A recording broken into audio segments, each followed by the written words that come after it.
Welcome back to Frankly Speaking here on WYDC TV Big Fox. I'm your host, Frank Acom, and we are broadcasting from the Hessel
stories. A little bit later on in the program, we'll be talking with the president of Watkins Glen International, Dawn Berlew. She'll be telling us about upcoming race weekend happening next weekend to get you prepared for all the fun events starting on Thursday.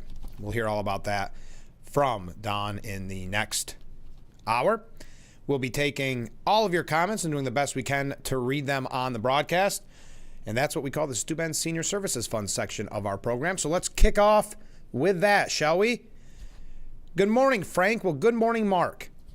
Who needs guns? Pour gas on them and burn them is a new weapon. Like I said yesterday, guns are not the only tool in the toolbox of a radical person. Instead of gun reform, I think some people need mental health checks.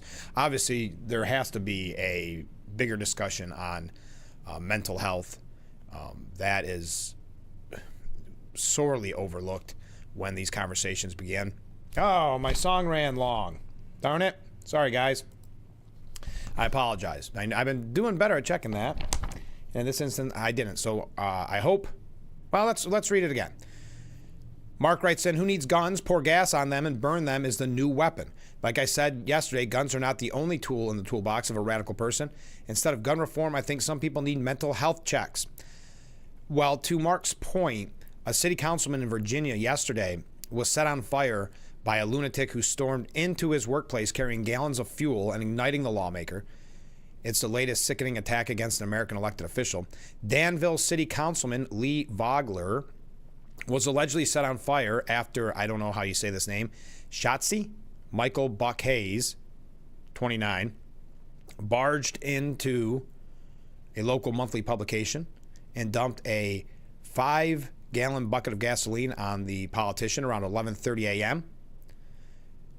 Vogler, a 38-year-old married father of 2, managed to escape the office and ran to the front of the building, but the monster followed him and torched him. The extent of the injuries are unknown at this time, but Brooks, being the police officer, I believe, noted he was awake and talking following the terrifying incident. Yes, it's sad, to Mark's point, but just in general, something we've talked about on this program. After the senseless shooting in Manhattan, you've had Governor Hochul, you've had so many. I mean, I just point to ones that affect us directly, calling for gun control or outright bans on certain weapons. You had Mamadani echoing that. We're going to talk about that a little bit later on in the program. Comment from a different viewer. Trump beat the brains of Harvard. Yeah, he's going after them a little bit harder than he did Columbia, and rightfully so. If you recall at the time, Harvard, not that Columbia made out. I mean, there's still a fine of $200 million. But Harvard, last I saw, they're looking at, $500 million? I haven't heard anything finalized on that. But Harvard, let's face it, is the university where the president said, no, I'm willing to take a pay cut to stand with the anti-Semitic protesters who are harassing and intimidating our Jewish students. All right, breaking yesterday. Kamala Harris has announced she will not run for California governor, which does clear the way for her to run in 2028. Now, I do believe she has that ego. We know, they tried to rewrite history, but before Biden dropped out, even Democrats were saying that she was not the right fit to be president, that she had not been an effective vice president, not necessarily the candidate they wanted. That's why, if you recall, and some of this is speculation, some of it has been, it's just kind of common sense. When Biden was finally forced out by the people he had been loyal to for 50 years, it was speculated that Obama and others wanted a quick primary, and Biden, and maybe what you could call his last-ditch power move, though it was probably Jill, endorsed Harris right away. And Democrats went from saying she's not a good candidate, she wouldn't win a primary, she's not going to be successful, to, oh, she's the best. She is the best. It's amazing how that works. Harris said yesterday, I love the state, its people, and its promise. It is my home. But after deep reflection, I've decided that I will not run for governor in this election. For now, my leadership and public service will not be in elected office. I look forward to getting back out and listening to the American people, helping elect Democrats across the nation who will fight fearlessly, and sharing more details in the months ahead about my own plans. Is that a nod to a potential 2028 run? And also, if you were a Democrat that wanted to run for elected office at whatever level. And Kamala Harris calls up and said, hey, I'll rally with you. I'll campaign with you. Do you think you want that? Do you think you want Kamala Harris helping you get elected? Now, prior to the announcement, Harris was widely believed to be contemplating 3 options for her political future: a run for California governor, seeking the presidency again in 3 years, or remaining on the sidelines following the blowout 2024 loss at the hands of Donald Trump, just moving on to a kind of a different profession. Rumors that Harris was weighing, a run for the governorship notably failed to clear a crowded Democrat primary field. There's a lot of people running, and they continue to run even though Harris's name was being thrown around.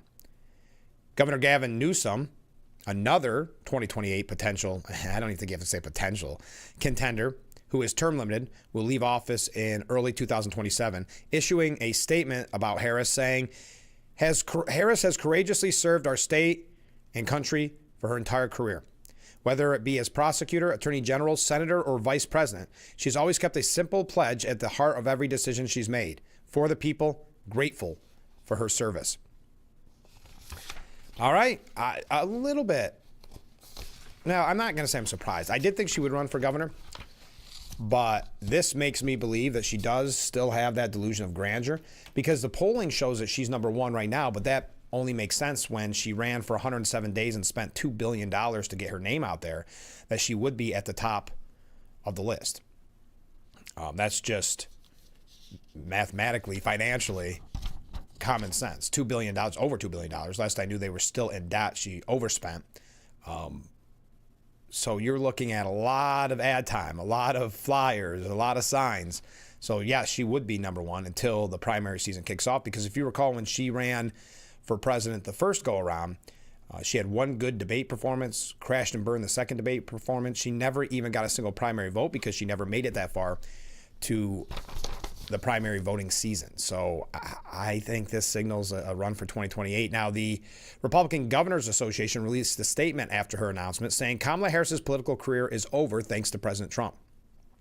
Look no further than her decision to not run for governor. She would have been a disaster for California, tanking the state's economy even further, protecting criminal illegal immigrants over law-abiding citizens, and further bringing the Democrat Party brand down with her, just like she did as vice president. Americans across the country can sigh in relief that they won't have to see or hear from Kamala Harris any longer. I think that's a little wishful thinking, or they're trying to get the cart before the horse there. I do believe there's something in her future. Now, if that is a presidential run, I don't think she'll be successful. I don't think she would win the primary.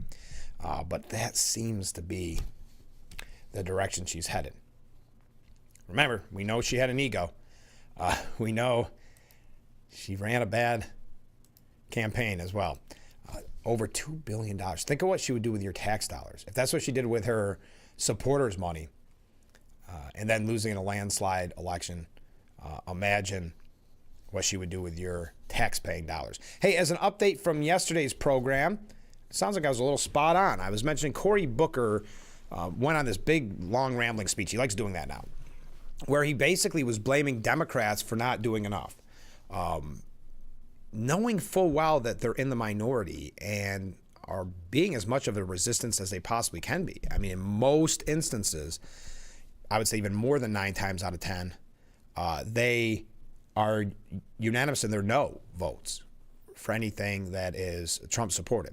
So I said yesterday it was disingenuous, and him turning on his own party was to gain attention for himself, the me idea.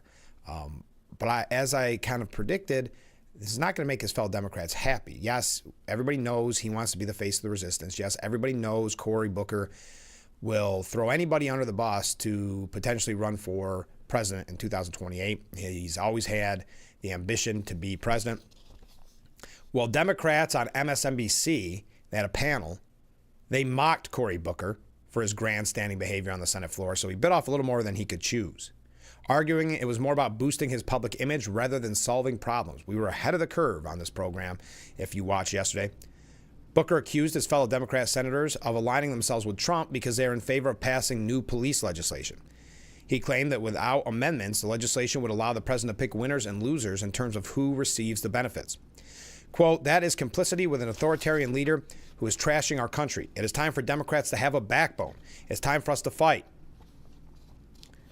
It's time for us to draw a line. And when it comes to the safety of my state being denied these grants, that's why I'm standing here. Well, those on Morning Joe were not impressed. Contributor Mike Barnacle saying, well, it's great theater that we just saw. Cory Booker, good guy, standing up and yelling on the floor of the United States Senate. What I don't understand is he's yelling at two other Democrats. The Democrats have enough problems in this country defining themselves to people, making sure people know they are alive, that they are interested in your life, that they are interested in you solving problems. Former Democrat Senator Claire McCaskill argued that Booker is simply playing to the desires of the Democrat Party's base. Here's what he's doing, or here's what's going on. The Democratic base is starving for a fighter. They're starving for a fight. They want people to fight Donald Trump because everyone is so frustrated and angry and depressed at everything he's doing and how he's doing it. And the cowardice of the Republicans across the aisle in the Senate who are knowingly doing terrible things and casting votes that I would have never dreamt they would cast when I was serving with them in the Senate. But there's another key aspect of this as well, she said, defending Democrats like Senator Amy Klobuchar as people trying to do their best that they can under the Trump administration. On the other side, you have Cory Booker unfairly criticizing two strong Democrats that are doing everything they can in their power to fight Donald Trump. And you know, Amy's right. There's a way to change a bill, and there's a way to get in the opening segment of Morning Joe and on the front page of the New York Times. And Cory chose the latter rather than the former. Ooh. Suggesting that he was grandstanding, that it was all about him, exactly what we said on this program. He knew if he did this, it would be a viral moment, and he would be associated with Democrats who are willing to fight. Yes, he has wanted to be the face of the resistance from the beginning. That's why he gave, and again, I think it is the Democrat Party in a nutshell, he spoke for a very long time, 25 hours and 5 minutes, and accomplished absolutely nothing. So he said a lot of rambling things, a lot of hot air, and at the end of that 25 hours and 5 minutes, absolutely nothing was accomplished except for he got the attention he wanted. And, mind you, he is now writing a book about it. McCaskill added, meanwhile, this bill didn't impact funding, and there probably was not the leverage to do what Cory would like to do, which is defy Donald Trump, because we don't have the votes in the Senate. And he fully knows that. But again, like she said, this is to get that viral clip so the people that are constantly protesting can say, oh, wow, Cory stands with us. Cory knows we don't have the votes in the Senate and do what the base wants us to do, what the base wants us to do. So the way he criticizes his colleagues is really unusual, kind of unheard of, and frankly, to me, a little worrisome with what we have in front of us and the fight the Democrat Party needs to wage next year in the midterms. Yes, I also think he played to those that don't understand the system, to those that don't understand how being in the minority works. You know, maybe they're a younger person who's never been in this situation, or maybe they're just that blinded by rage, and, you know, that's why they'll say, do something. Well, the way the system works is they are doing the best that they can, which means they're accomplishing nothing because there are just no votes in the minority fighting every tooth and nail, everything Trump proposes. Now, we've got a lot to talk about with Trump, by the way, which is really impressive when it comes to the economy. We do have some New York State issues. I've got two stories that I want to bring to you in the next segment because I'm afraid that we may run out of time, and I don't want to run out of time. I think they're this important. Before we talk about the economy, before we talk about state issues, before we talk about international issues, because we have a lot to cover this morning. So stay with us. We're just getting warmed up. You're watching Frankly Speaking here on WYDC TV. Big Fox will be right back.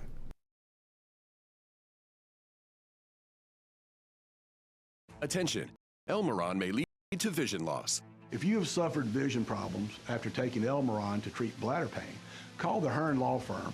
Elmeron may be responsible for your vision problems, and you may deserve compensation for your injuries.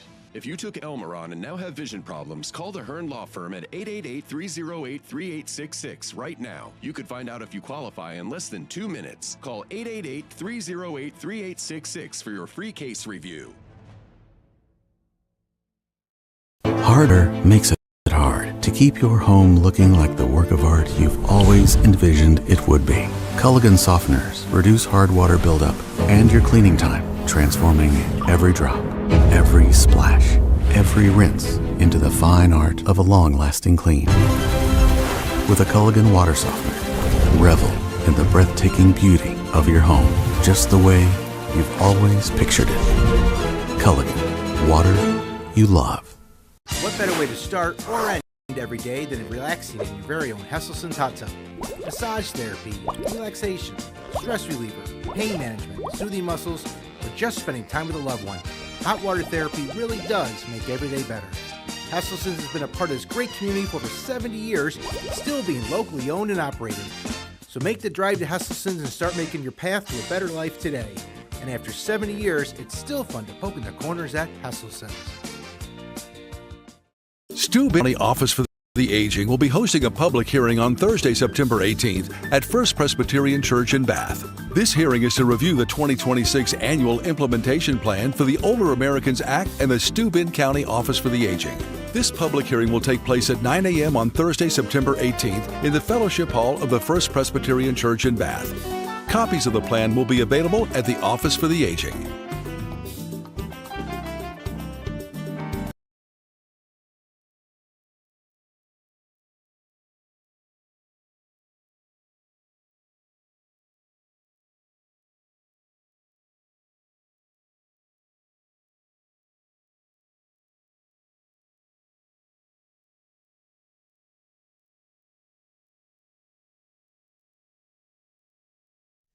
The Frankly Speaking Roof Cam, brought to you by Boss Security in Horseheads. Contact them today for all your business and home security needs. We are back, broadcasting live from the Hesselson studio here on Market Street in Corning. Thank you for joining us.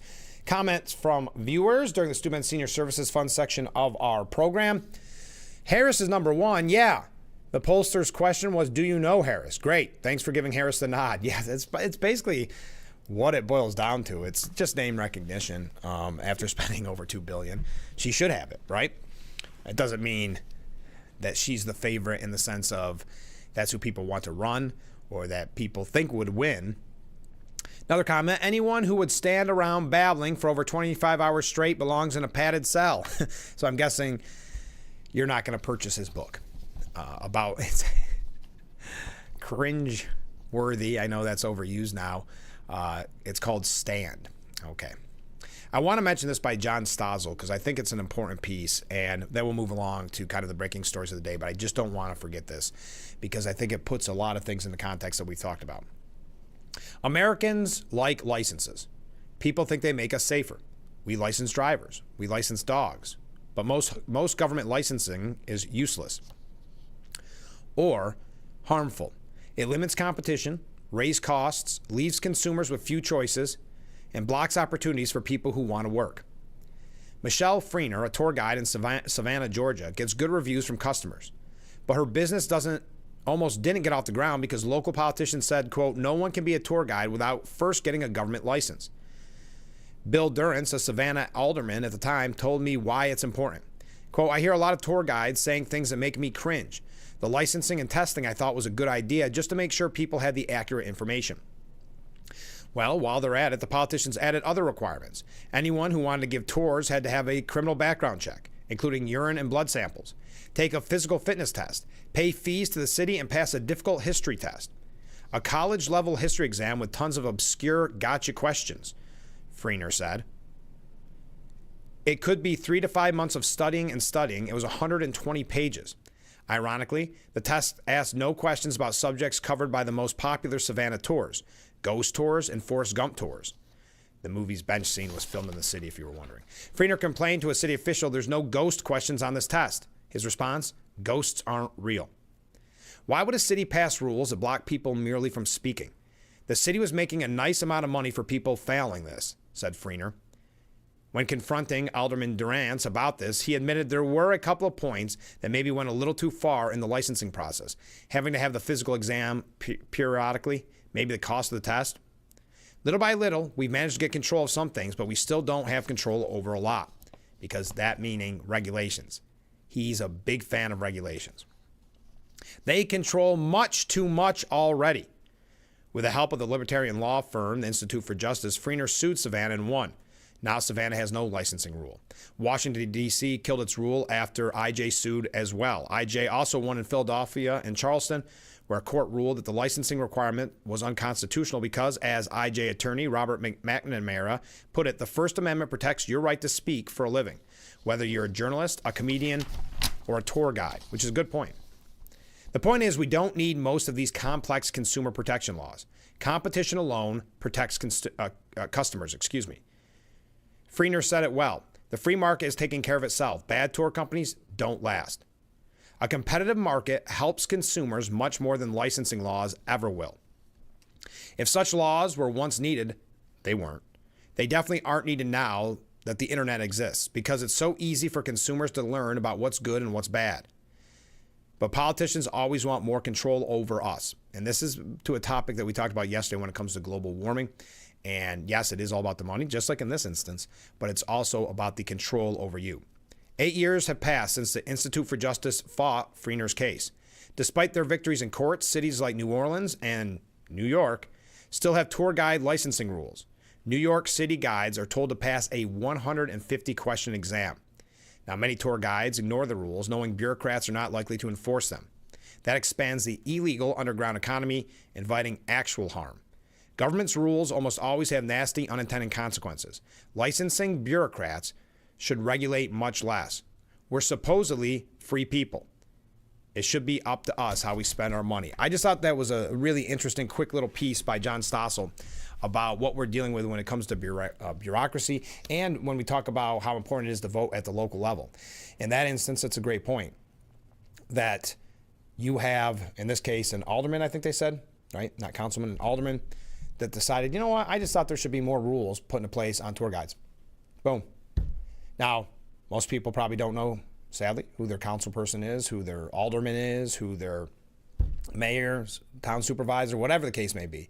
They may not even know who it is. And then they go into the booth and they just say, oh, I kind of recognize that name, or I think I went to school with that person. Boom. That's why we try to do our best on this program to get you all the candidates so you know who and what you're voting for.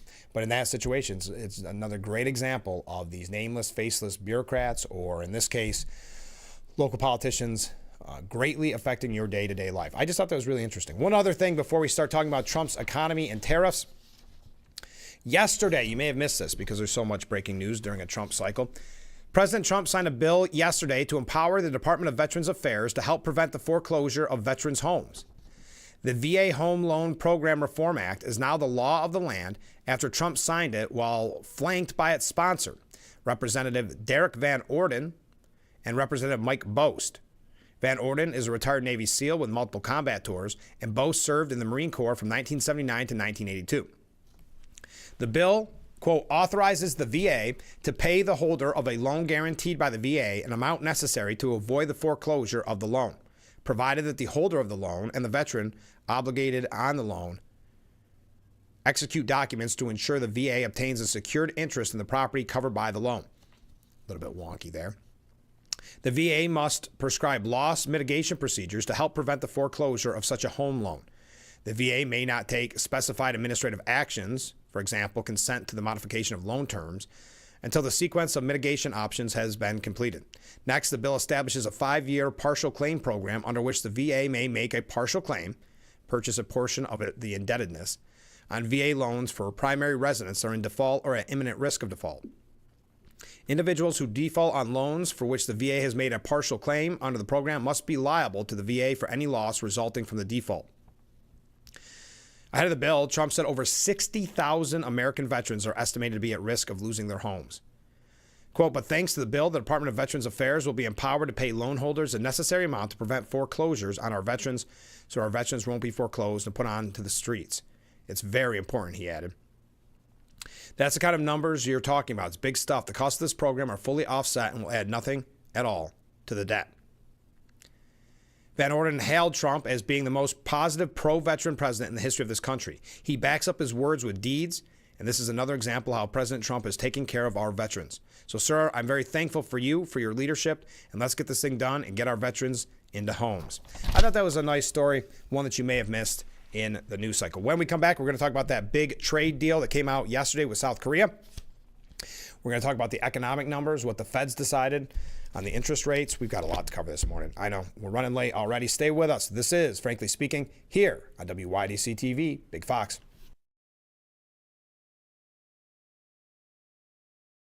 I'm Marianne Crawford. I've lived here for 70 years, but I do fine right here in my house, and I want to be here as long as I can be. And I feel comfortable knowing that if something happened to me, someone would know because of the cameras that are installed in various spots in my home. That has been a wonderful gift to me to be able to have that security and that support from Full Circle America, and that's what it's all about. J.D. Power has ranked Nissan #1 in new vehicle quality among mainstream brands. And to celebrate, you can now get in one of these award-winning SUVs with 0% APR for 60 months.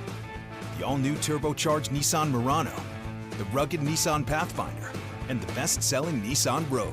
Visit Nissan today and drive away in an award-winning SUV. Now get 0% APR for 60 months on select popular models, or get a low $239 per month lease on Rogue. When a migraine strikes and I've taken a trip down, side effects like dizziness can throw me off. Ugh, migraine again. Ubrelvy works differently. It keeps me in rhythm, quickly stopping migraine pain within 2 hours. And some have pain relief that lasts all day, so I can handle whatever the day may throw at me. Don't take if allergic or with strong CYP3A4 inhibitors. Tell your doctor all medicines you take. Report increased blood pressure or color changes, pain, or numbness in fingers or toes. Get help right away for allergic reactions like trouble breathing, face, mouth, tongue, or throat swelling, which may occur days after use. Ask your doctor how you can stop migraine attacks and stay in rhythm with Ubrelvy. So what Macy's this week? 2 words. Abercrombie Kids. Here just in time for back to school. Also, the smartest new looks from Jordan and Levi's. There's always something new when you shop at Macy's.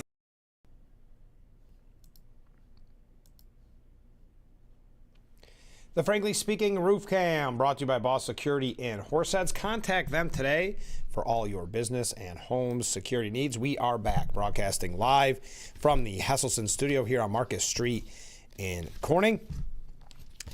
Yes, this viewer writes in, if I was Trump, I'd fire the Fed guy for not helping the American economy. We're going to talk about the economy, but yes, they did not increase interest rates. But what was interesting, if you look at it, 2 people voted against. This is the first time it wasn't a consensus since 1993, is the way I'm trying to word it. The decision was met with opposition from Governors Michelle Bowman and Christopher Waller, both of whom have advocated for the Fed to start easing. That was the first time since late 1993 that multiple governors cast no votes on a rate decision. So it was 9-2 vote to keep the federal funds rate set in a range between 4.25 and 4.5%. Now, before we talk, let's talk about let's talk about the tariffs first, and then that'll lead into the economy. President Trump announced yesterday evening that he had reached an agreement with South Korea that will include $350 billion in investment from Seoul and lock in a 15% tariff rate for the Asian nation. Saying, I'm pleased to announce that the United States of America has agreed to a full and complete trade deal with the Republic of Korea, Trump wrote on Truth Social. The deal is that South Korea will give to the United States $350 billion for investments owned and controlled by the United States and selected by myself as president. Additionally, South Korea will purchase $100 billion of LNG or other energy products. And further, South Korea has agreed to invest a large sum of money for their investment purposes. The full investment amount will be announced when South Korean President Lee Jae-myung visits the White House, which Trump said would happen within the next 2 weeks. South Korea will also be completely open to trade with the United States and accept American products, including cars and trucks, agriculture, etc. Now, Miranda Devine has a piece saying when President Trump nailed the biggest deal in history on Sunday with the European Union on trade, this is different, of course, than what we were just mentioning, but trade nonetheless, you could almost hear the sound of eggs splattering all over the faces of experts across the Atlantic. Economists, Democrats, and never-Trumpers have confidently predicted economic doom and gloom ever since the self-proclaimed tariff man declared Liberation Day. And you heard, what's his name? Larry Kramer? Saying how great the economy is, how great the tariffs have been. You even had Bill Maher admitting that, hey, this could come to an end, but as of right now, they have been successful. And I'm paraphrasing what he said. But trade war, recession, stagflation, skyrocketing inflation, stock market crash, you name it, they predicted Trump's tariffs would sink the economy. Trump was defying economic orthodoxy So he just had to be wrong. But it turned out that the lofty group thinkers were the ones that were wrong. Not that most of them will admit it. He slapped a preliminary 10% tariff on imports of countries seeking to do business with the U.S. and called it a declaration of economic independence. Treasury Secretary Scott Bessent says $300 billion in revenue will flow in this year from tariffs, and Trump expects trillions more to come, which he will use to pay down the debt. And that's why we asked a question yesterday. Josh Hawley, for some reason, I don't quite understand it. Josh Hawley, who I do like, has made some interesting decisions lately. I'll put it that way. But he wanted a tariff rebate check, for lack of a better word, to take some of the money that we are earning from the tariffs and send it back to the American people in a check of about $600. But many people on this program texting in yesterday, but also I saw on the comments to the article saying, no, this is to pay down the debt. Let's pay down the debt. But I'll continue. He also teased the idea, this is Trump, that he would give Americans back some of their own money in the form of a check for $1,000 or $2,000, likely means tested, and with any luck spent in America to benefit the economy. So Trump is still teasing the idea. Josh Hawley pushing for it. I don't know. Your thoughts? I'm not opposed to getting a check. But at the same time, wasn't this all done in a manner to help pay down the debt? But that's on top of the $5 trillion or $6 trillion of direct investment in America that's been pledged by foreign countries and investors. Some of the president's inner sanctum call it reparations for years of the U.S. getting ripped off by friends and foes alike. Any way you want to look at it, Trump's revolutionary upending of the world trading system has been a win-win for America, says Miranda Devine. He has confidence in the might of America and isn't afraid to leverage it to our advantage.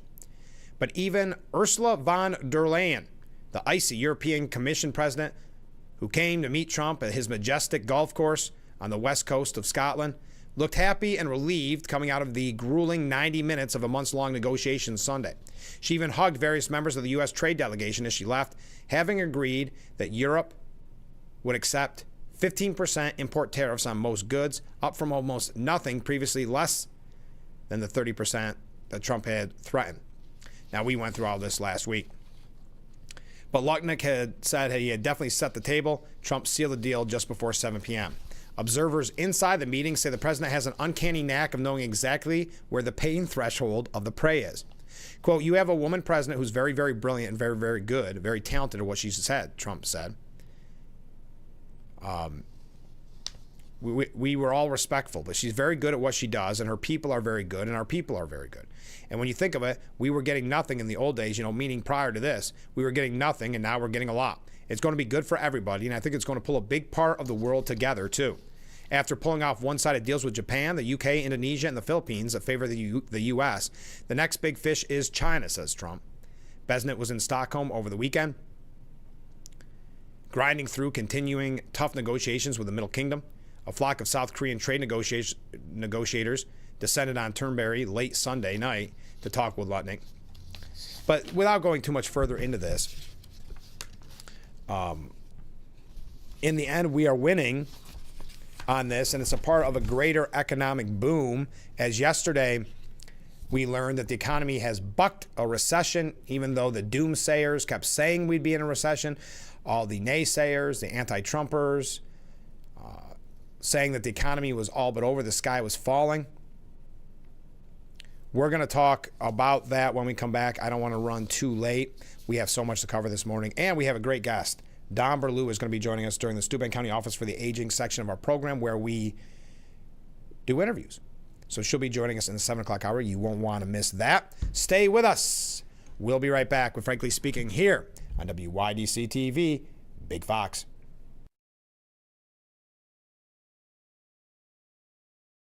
When you're online, don't forget to visit our Facebook page at Big Fox News. Catch up on news from the Twin Tiers. Vote on the daily question and hear about local events. All on Facebook.com/Big Fox News. Get ready for the 180 183rd Chemung County Fair, July 29th through August 2nd at the Chemung County Fairgrounds in Horseheads. Experience thrilling rides, exciting games, and captivating livestock shows. Taste delicious fair food and explore local vendors. Catch grandstand favorites like truck and tractor pulls, demolition derbies, Black Cat Drivers Stunt Car Show, and the Battle of the Bands on July 31st. Join us for the 183rd Chemung County Fair. Visit ChemungCountyFair.com for tickets and details. Stay tuned about how you can get the latest in diabetes technology at little or no cost from U.S. Med. Avoid complications like nerve damage, kidney failure, eye and cardiovascular problems. U.S. Med CGM systems offer round-the-clock glucose monitoring in real time, provide alerts, and help users avoid painful finger sticks. U.S. Med works with most insurers, Medicare, and offers a money-back guarantee. Call 800-681-3147. When you're online, don't forget to visit our Facebook page at Big Fox News. Catch up on news from the Twin Tiers and hear about local events.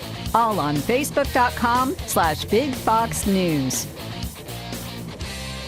If you or a loved one regularly used hair relaxers or straighteners and were diagnosed with uterine, ovarian, or endometrial cancer, you may be entitled to significant financial compensation. I've used hair relaxers for years. I had no idea they could cause cancer. Chemical hair relaxers and straighteners have been linked to serious conditions, including several types of cancer. If you used hair relaxers and have been diagnosed with uterine, ovarian, or endometrial cancer, call us now.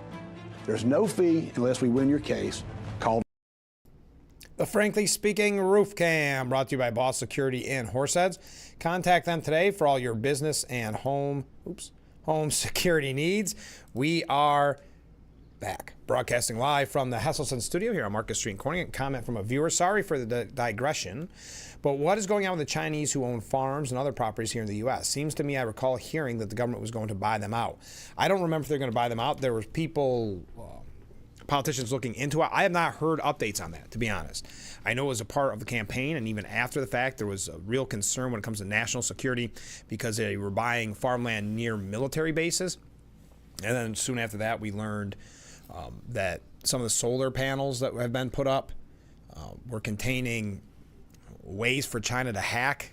There was a whole bunch right at one time, and it still continues to this day. We've seen story after story of hacking of weird, like municipal services, like all of a sudden the sewage plant is shut down, or these type of things. So I don't have updates for you on that, but I don't believe there are any updates. I believe we would have heard something by now. Maybe something still being looked into, and maybe something that kind of got pushed to the wayside, which would not be beneficial to America. But if I hear anything, you'll be the first to know. Comment from a different viewer. If Holly wants to help the American people financially, he should introduce legislation to cut taxes instead of trying to buy votes.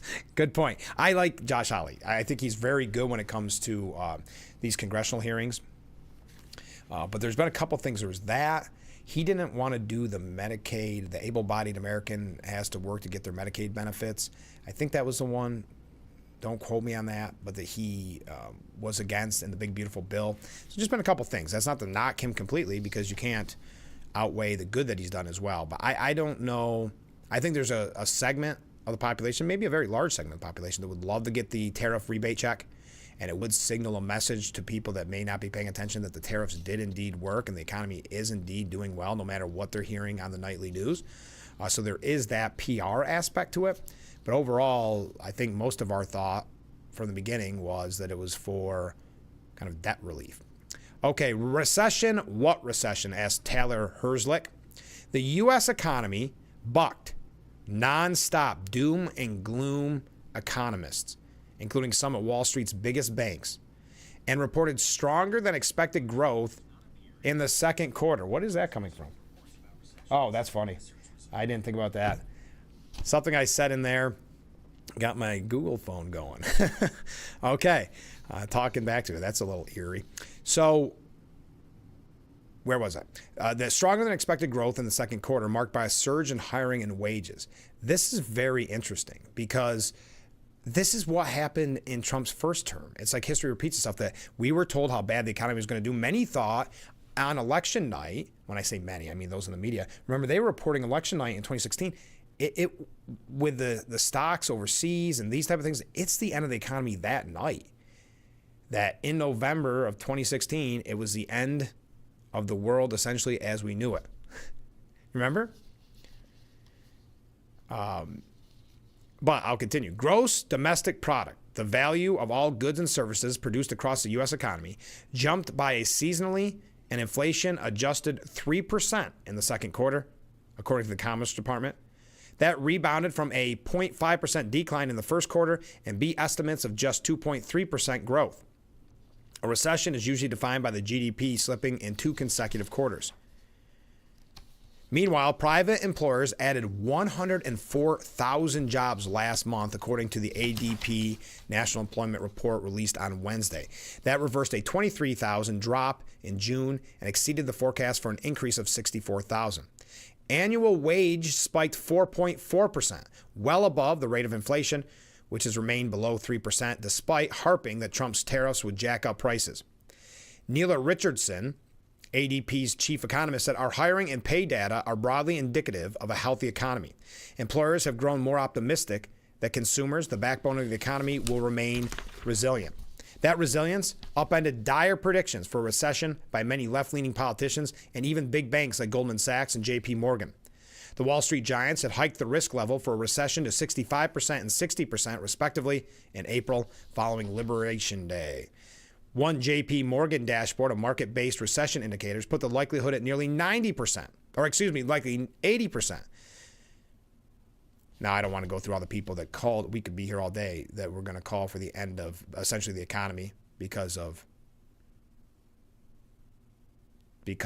Trump. It's just saying something in the background. Interesting.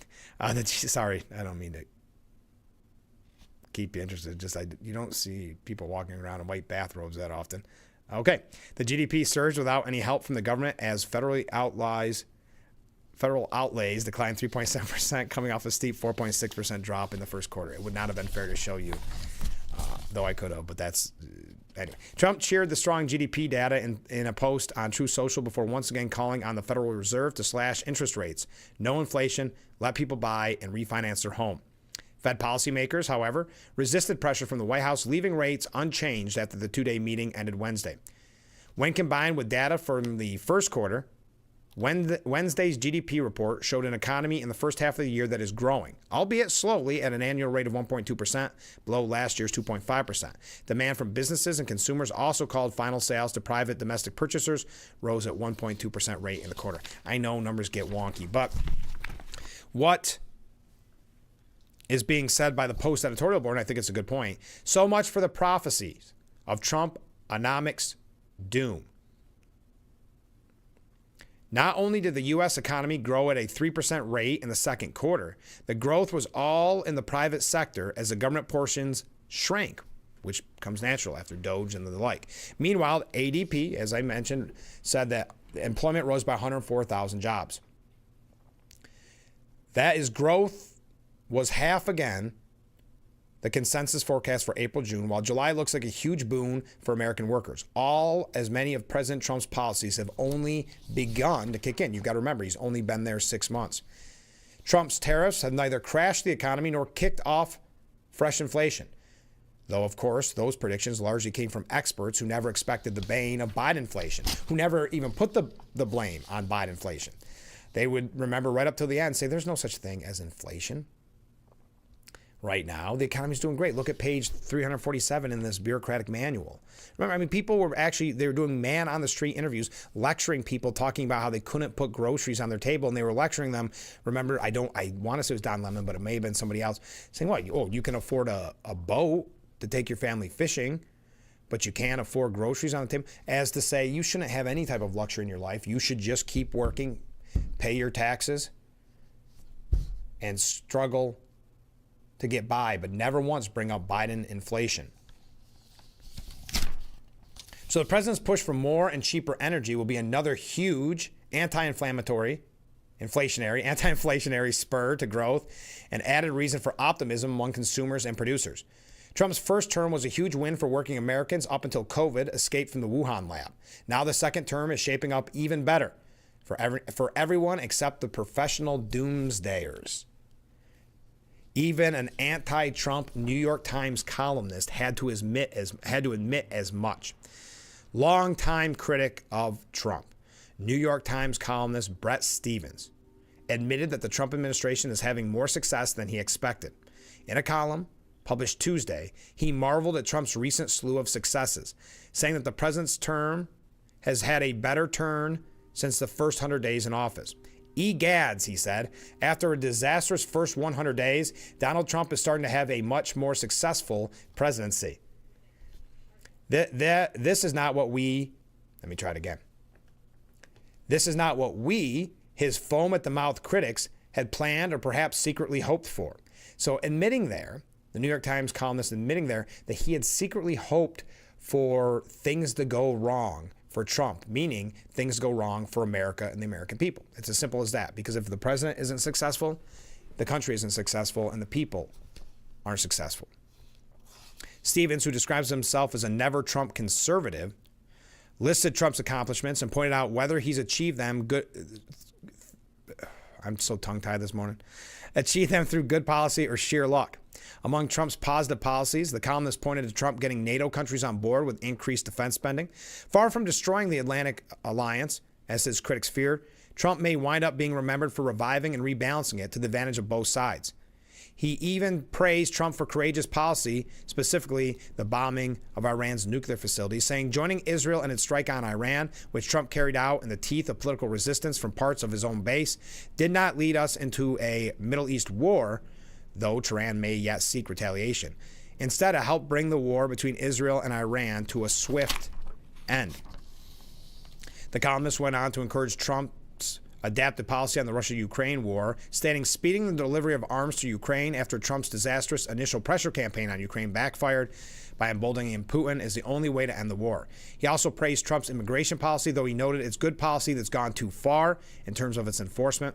Additionally, he expressed some relief that trade deals Trump recently secured with the EU and Japan did not lead to worse outcomes than they did. And he had to make sure, you have to still take your digs, right, that there are many unbeautiful parts to his $3.3 trillion spending package, but admitted it was a needed political victory for the president.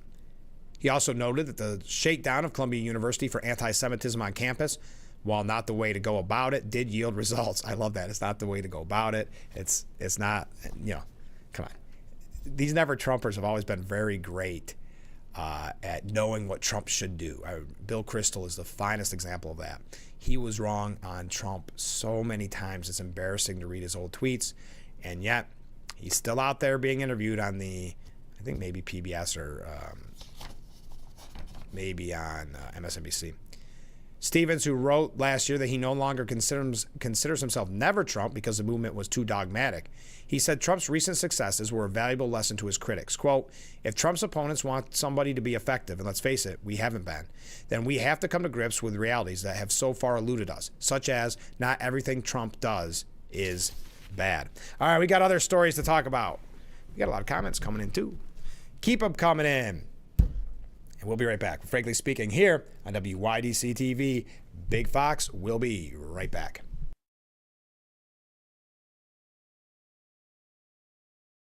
It's 10 p.m. somewhere.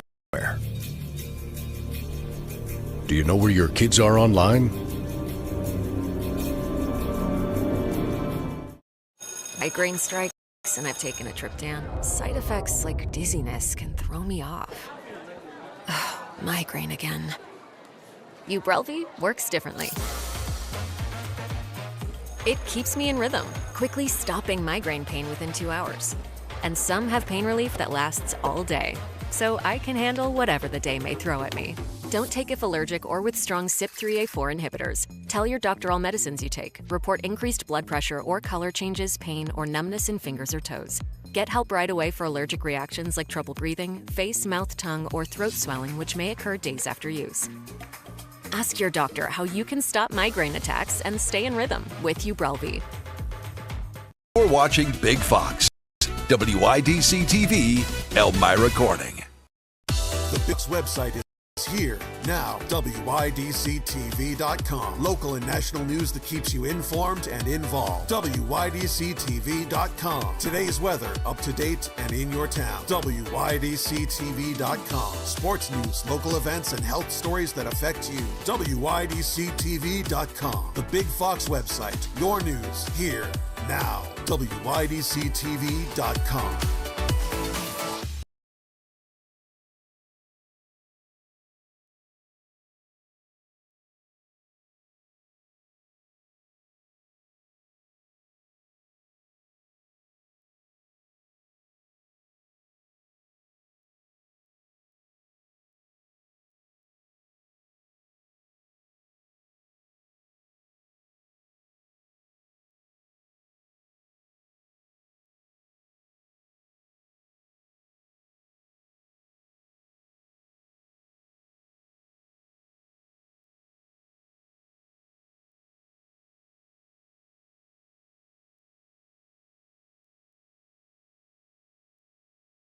The Frankly Speaking Roof Cam, brought to you by Boss Security and Horseheads. Contact them today for all your business and home security needs. We are back, broadcasting live from the Hesselson studio here on Marcus Street in Corning. Let's go to viewer comments. Brought to you by Steuben Senior Services Fund. Mark writes in, it doesn't surprise me Trump is getting what he wants. He is a great businessman. I'll put 30% tariffs on a country, then drop it to 15%, and they'll go for it. I'm going to go back to that because I want to finish what Mark had to say. And the latest college to comply with Trump is Brown University. Thank you, Mark. You're right. Isn't that what they call the art of the deal? I mean, it's right in his book. That's why I think we were joking about it with Joe Sempolinski. I mean, there is a book out there that these countries could read to see what Trump is about to do. He did telegraph his punches. But it's why I joke that it's what the school boards always do. Now, bear with me. That's why I said I want to talk about it. It's the idea of they come to you as a voter and say, boy, we really got to increase the school budget this year. And I'm just going to make up a number, right? So we need $100 million more this year. And voters get outraged. And they say, no way, no way. You've had enough. And what happens? You vote it down.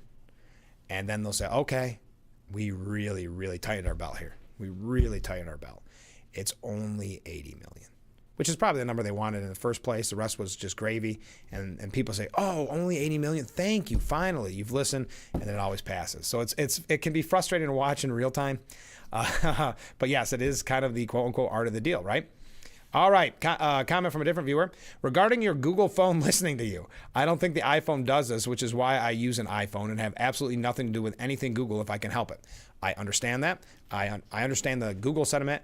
I will say, I don't think I agree with you that iPhone doesn't do it. Sadly, I think everything does it at all times now. So maybe that's just me being paranoid. I don't know. I'll let you, if you believe that, I believe you. But I have a feeling that they all listen to us one way or another. That was just one of those weird setups where I tried to make sure it wasn't set up to where if you say a certain word, it will kick off. But apparently, who knows? Yeah, I don't like Google either. But what are you going to do? It's what I started off with a smartphone, and I didn't want to learn anything different. Okay, but thank you for your comment. I do appreciate it. FBI's Chief Kash Patel saying yesterday, and I'm sure you've heard this by now, that he found burn bags of Trump-Russia documents in a secret room filled with thousands of documents dating back to the Bureau's Trump-Russia probe during the 2016 campaign. One of the documents discovered in a purported secret room at the FBI's D.C. headquarters is a classified annex to the 2023 report by then Special Counsel John Durham that scrutinized the original probe, codenamed Crossfire Hurricane. The 29-page appendix to the Durham report, which had never been publicly released, includes details of the intelligence he reviewed, which first reported on, Fox News said, which first reported on the discovery. In official parlance, burn bags refers to containers that hold classified documents that are meant to be destroyed after a certain period of time. It was not immediately clear whether the documents found by Patel had yet to reach their destroy date or preserved due to an oversight by an official. Well, it would be ironic if it was an oversight by an official, showing again the ineptitude of bureaucracy. The annex will be declassified and turned over to the Senate Judiciary Chair Chuck Grassley for eventual public release. Grassley's office didn't immediately respond to an inquiry. Fox News Digital reported that the annex includes information that foreign sources warned members of the U.S. intelligence community that the FBI would help spread a narrative that the 2016 Trump campaign illegally colluded with the Kremlin to win the election before the Bureau launched Crossfire Hurricane in July of 2016. Those involved with examining the papers include Patel, CIA Director John Ratcliffe, Director of National Intelligence Tulsi Gabbard, Attorney General Pam Bondi, and Acting National Security Agency Director William Hartman. Quote, I want everything to be shown, Trump said. As long as it's fair and reasonable, I think it should be shown. This will be interesting to watch as this unfolds. That broke yesterday. We're covering all the breaking stories. Oh my goodness, I got to take another break. We'll read your comments when we come back. Then we're going to wrap up hour number 1. Don't forget, hour number 2, we're going to talk with Don Berlew, the president of Watkins Glen International. So stay with us. This is Frankly Speaking.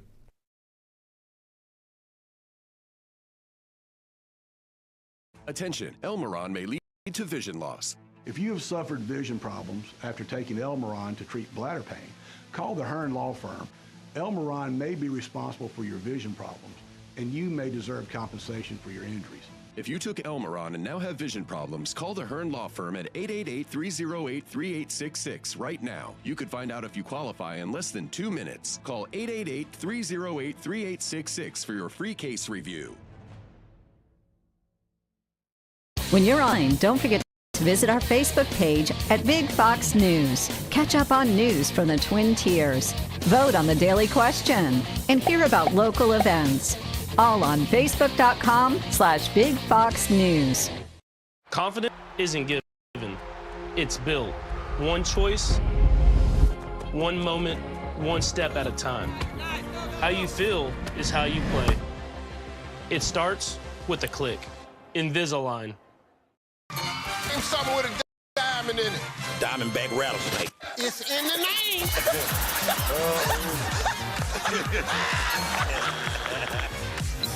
Name a low-calorie food you might make your edible underwear out of. Salmon. Watch it weeknights. Share it the next day. Wild caught Norwegian teriyaki. Share in the fun. Weeknights on Family Feud. 7 and 7:30 on Big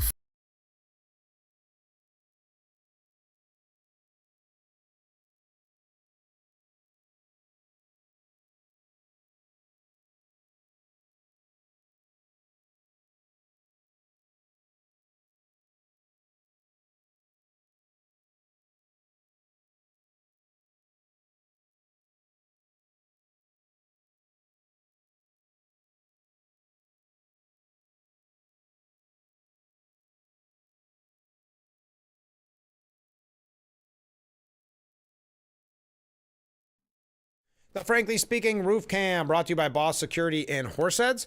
Contact them today for all your business and home security needs. We are back wrapping up hour number 1, broadcasting live from the Hesselson studio.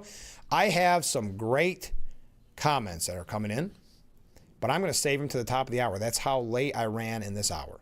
So thank you. Keep those comments coming in. If you want to be a part of the top of hour number 2, get your comments in right now, because I want to end this hour and get your opinion to kick off the next hour. In the next hour, we're going to talk about New York State issues at the beginning and read your comments.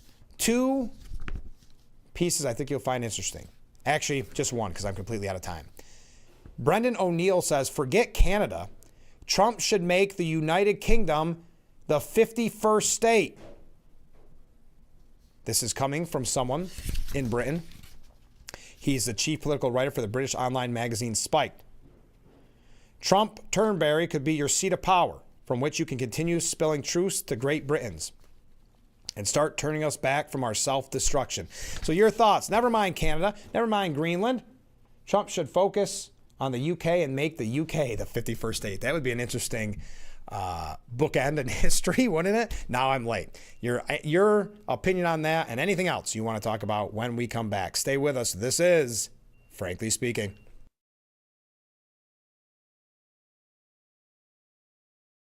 William Matar has a reputation for being a good guy. Because I am a good guy. For being focused on motor vehicle accident cases. Because I focus on motor vehicle accidents.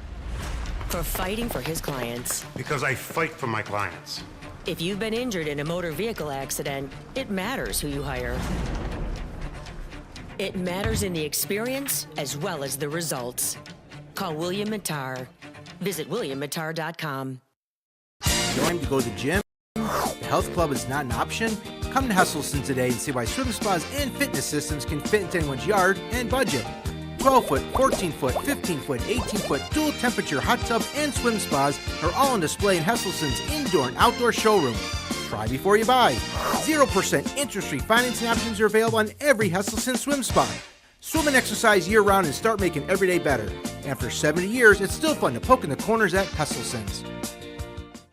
Stu Bentley Office for the Aging will be hosting a public hearing on Thursday, September 18th at First Presbyterian Church in Bath.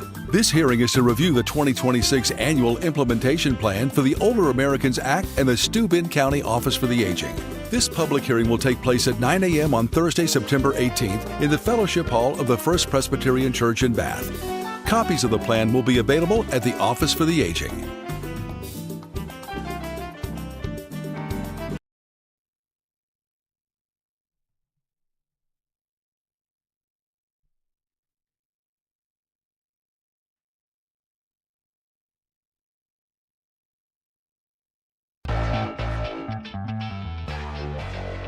It's hour number 2 of Frankly Speaking here on WYDC TV Big Fox. I am your host, Frank Hakem, and we are broadcasting live from the Hesselson studio. I'm so glad that you've joined us. Coming up in about 15 minutes, we're going to be talking with Don Berlew, the president of Watkins Glen International. We're going to find out all about next weekend, race weekend at the Glen. Are you going? I'll pose that question.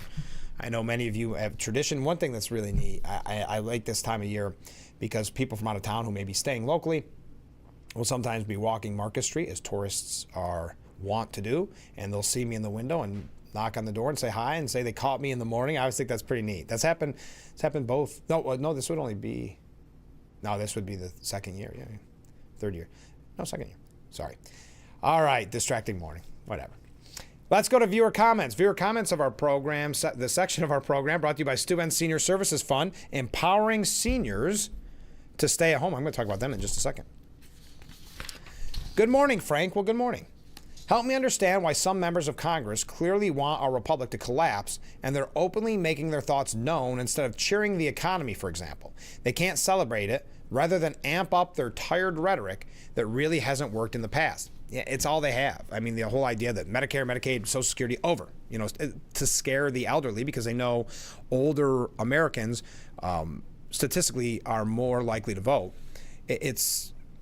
I agree with you. The columnist from the New York Times admitting that they all secretly wanted Trump to do bad, meaning the economy do bad, meaning you, the American people, do bad, all for some political grudge. Why are certain members of Congress? I mean, look at it with Tom Suozzi, Representative Tom Suozzi, saying that he supported 75% of the big, beautiful bill, but couldn't vote for it, for that 25%. That was too far for him. Was that too far, or is it because your party told you you aren't going to vote for it? Because unlike Republicans, Democrats are very good at playing together and making sure that they get their message across, we'll put it that way to be polite, that they'll fight everything, every piece of Trump legislation, no matter how good for the country, they'll fight it tooth and nail. Look at the gentleman that was finally sworn in for ceremonial, I'm not going to remember his exact term, but for the VA, and he was in charge of funerals, things like that. There were actually Democrats that voted against him. Disrupting the most important maybe job of the VA, which is making sure that our veterans get a dignified, respectful burial. I mean, it goes to show there's no end. If it's got Trump's name on it, they're going to vote no. Comment from from the same viewer. I want to give credit here. The same viewer says, by the way, I want to thank Karen for another gem. Yes, thank you, Karen. I hope we thanked you yesterday. Karen has been kind enough to send us a quote of the week from Karen because she wants to make the name Karen great again, and I love that. She's had great quotes so far, and it's become one of the many treats of Frankly Speaking that we look forward to, just like Climate Fact Friday with Bob and so many great comments from viewers. So thank you. We all thank you, Karen, for that. Comment from Mark. He says, saw a healthcare briefing with Trump, Oz, and Kennedy.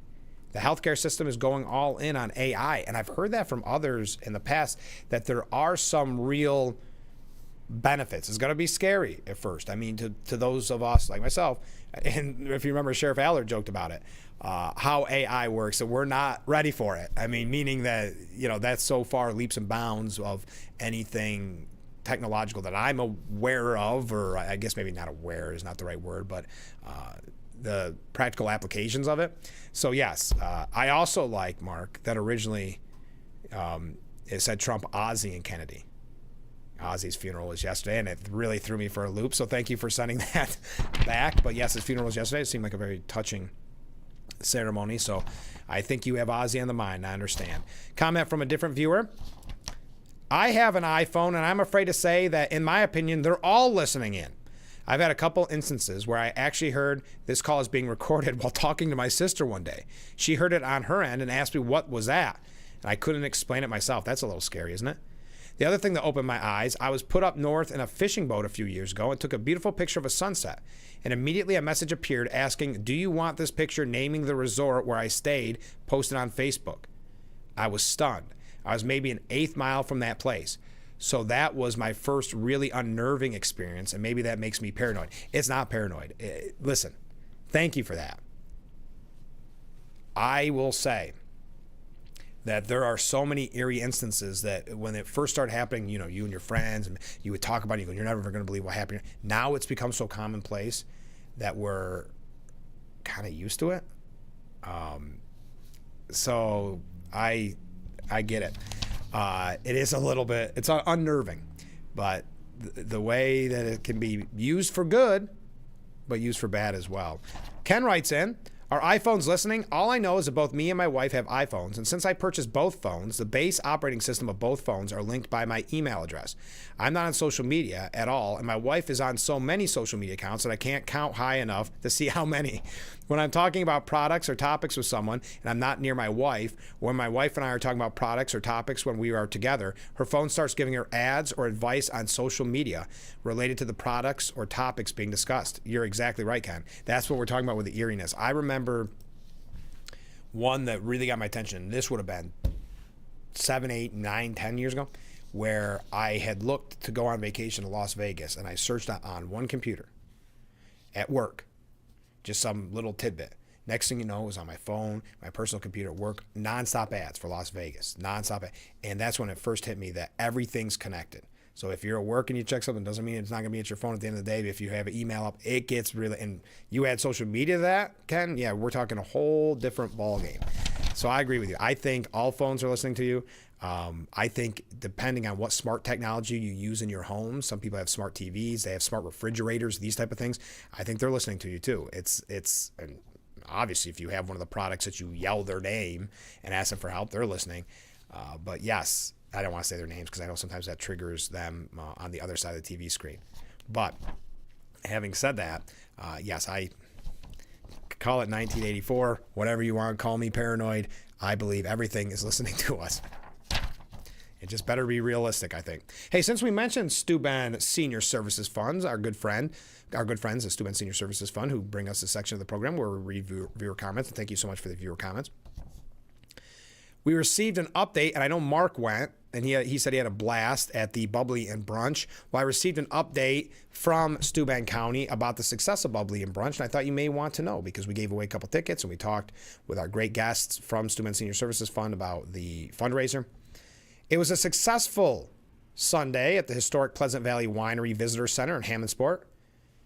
It brought together supporters from across the region in celebration of a vital cause, helping Steuben County older adults age and play safely and securely in their own homes. They had a delicious brunch and both an online and in-person auction featuring a variety of local goods and services. The event drew more than 140 attendees. That's great, showcasing a strong commitment to senior care. Our good friend, Linda Teeter, the executive director, said the program is about empowering our seniors to live independently with dignity and the support they need. We're incredibly thankful for the outpouring of generosity from our community and volunteers. Proceeds from the event will directly support initiatives designed to assist older adults in Steuben County with essential services that promote safety, independence, and quality of life. So there you go. Just an update. I know you were curious. All right, we asked earlier, there's that piece by someone that lives in the United Kingdom saying, never mind, Trump, give up on Canada, give up on Greenland, focus on the UK. We want the UK to be the 51st state. Now, another update to a story from, you may say, gets pushed to the wayside during some of the media cycle. According to Charles Gasparino, the Washington Commanders owners are actually thinking hard about Trump demanding they restore the Redskins name. Because Trump has made the threat that the deal for a new stadium would be in jeopardy. While insiders close to the private equity titans Josh Harris and David Blitzer, who in addition to the Commanders own the 76ers and the NHL's New Jersey Devils through their holding company. The buyout billionaires are facing heat to bring back the Redskins name and its famed feather logo too, after the commander-in-chief has repeatedly ripped the new nomenclature, as he calls it, the Washington whatevers. I may put a restriction on them that if they don't change the name back to the original Washington Redskins and get rid of the ridiculous moniker Washington Commanders, I won't make a deal with them to build a stadium in Washington. Just an update that they're seriously considering it. Your thoughts on that? All right, let's talk about New York issues, and we're going to go through them fast. By the way, we brought to you the story that hundreds of pot stores, marijuana stores, are in jeopardy, even though they followed all the rules that the Office of Cannabis Management laid out before them. But it turns out the Office of Cannabis Management, that bureaucratic institution, they screwed up. So now all the money that they dumped into their place and to get their product, whatever you think about the legalization of marijuana, we got to put that aside on this, because many of us are against it. You got to put that aside. That's all. It is the law of the land of New York. But this shows you the bureaucracy and just the buffoonish way they've handled it from the beginning at the Office of Cannabis Management. They actually waited a month, at least a month, to notify the people with the cannabis licenses that their licenses were in jeopardy. So not even giving them more time to get prepared for if Albany doesn't decide to change the rule before their license runs up, all that money they dumped into a storefront. You look at some of these, we're talking about the legal ones here. You look at some of them, they're very fancy, at least from the outside. That all that money down the wayside because of this is just like the climate change superfund, not because of their fault. They followed all the rules. It was because of inept Albany screwing up. And who loses at the end of the day? Well, in typical New York fashion, the business owners end up losing at the end of the day. Also, we're going to move quickly. Bear with us, because coming up next, we're going to be talking with Don Berlew. Actually, let me take a break, because I want to talk to her after one more segment, because I want to read some more of your comments. Stay with us. We'll be right back with Frankly Speaking here on WYDC TV, Big Fox.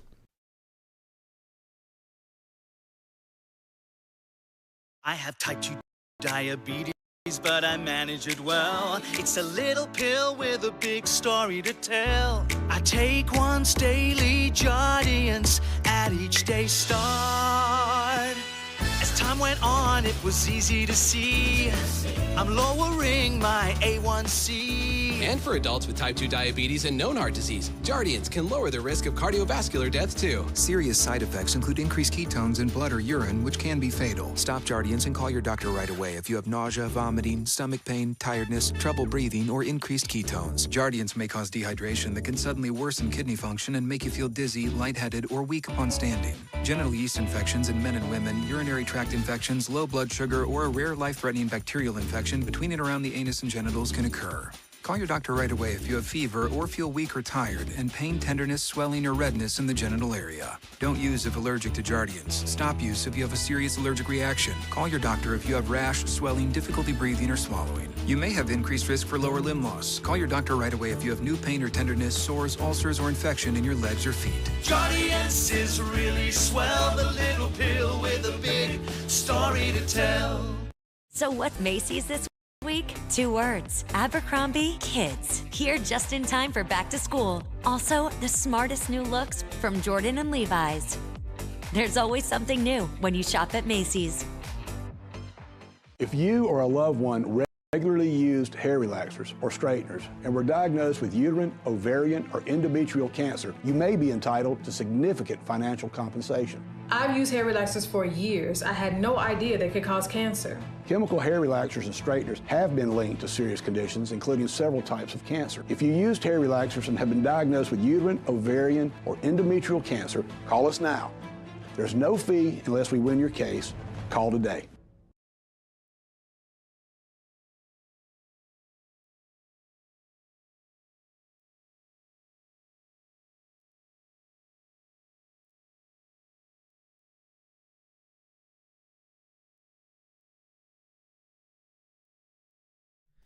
The Frankly Speaking Roof Cam, brought to you by Boss Security in Horseheads. Contact them today for all your business and home security needs. We are back. Broadcasting live from the Hesselson's studio. Let's get right back to New York State issues. Judge ruled in favor of the all-electric New York law. A United States District Court judge ruled last week that New York can move forward with its law requiring most new buildings 7 stories or shorter to be built using zero emissions heat and appliances. The change has some in the Southern Tier worried. The Southern Tier Home Builder and Remodeler Association president, Donna Cinco, said, "We're afraid it's going to discourage some building in our community. Here, we don't get a great deal of building, so we worry about this discouraging people and making that step to build a new home in the community." It was they were a part of a lawsuit that was denied by the judge. Part of its concern center on gaps in the law that could hurt local builders and raise prices for those looking to buy a home. Also, kind of twofold on the energy issue, New York State Electric and Gas is responding to a motion filed with the Public Service Commission meant to force the utility company to hold public meetings about proposed rate hikes. NYSEG says it shares people's concerns about affordability, and the proposed increase is meant to help make long-term upgrades to the power grid. Keep in mind, the costs are coming from Albany. I'm not saying NYSEG is perfect in this.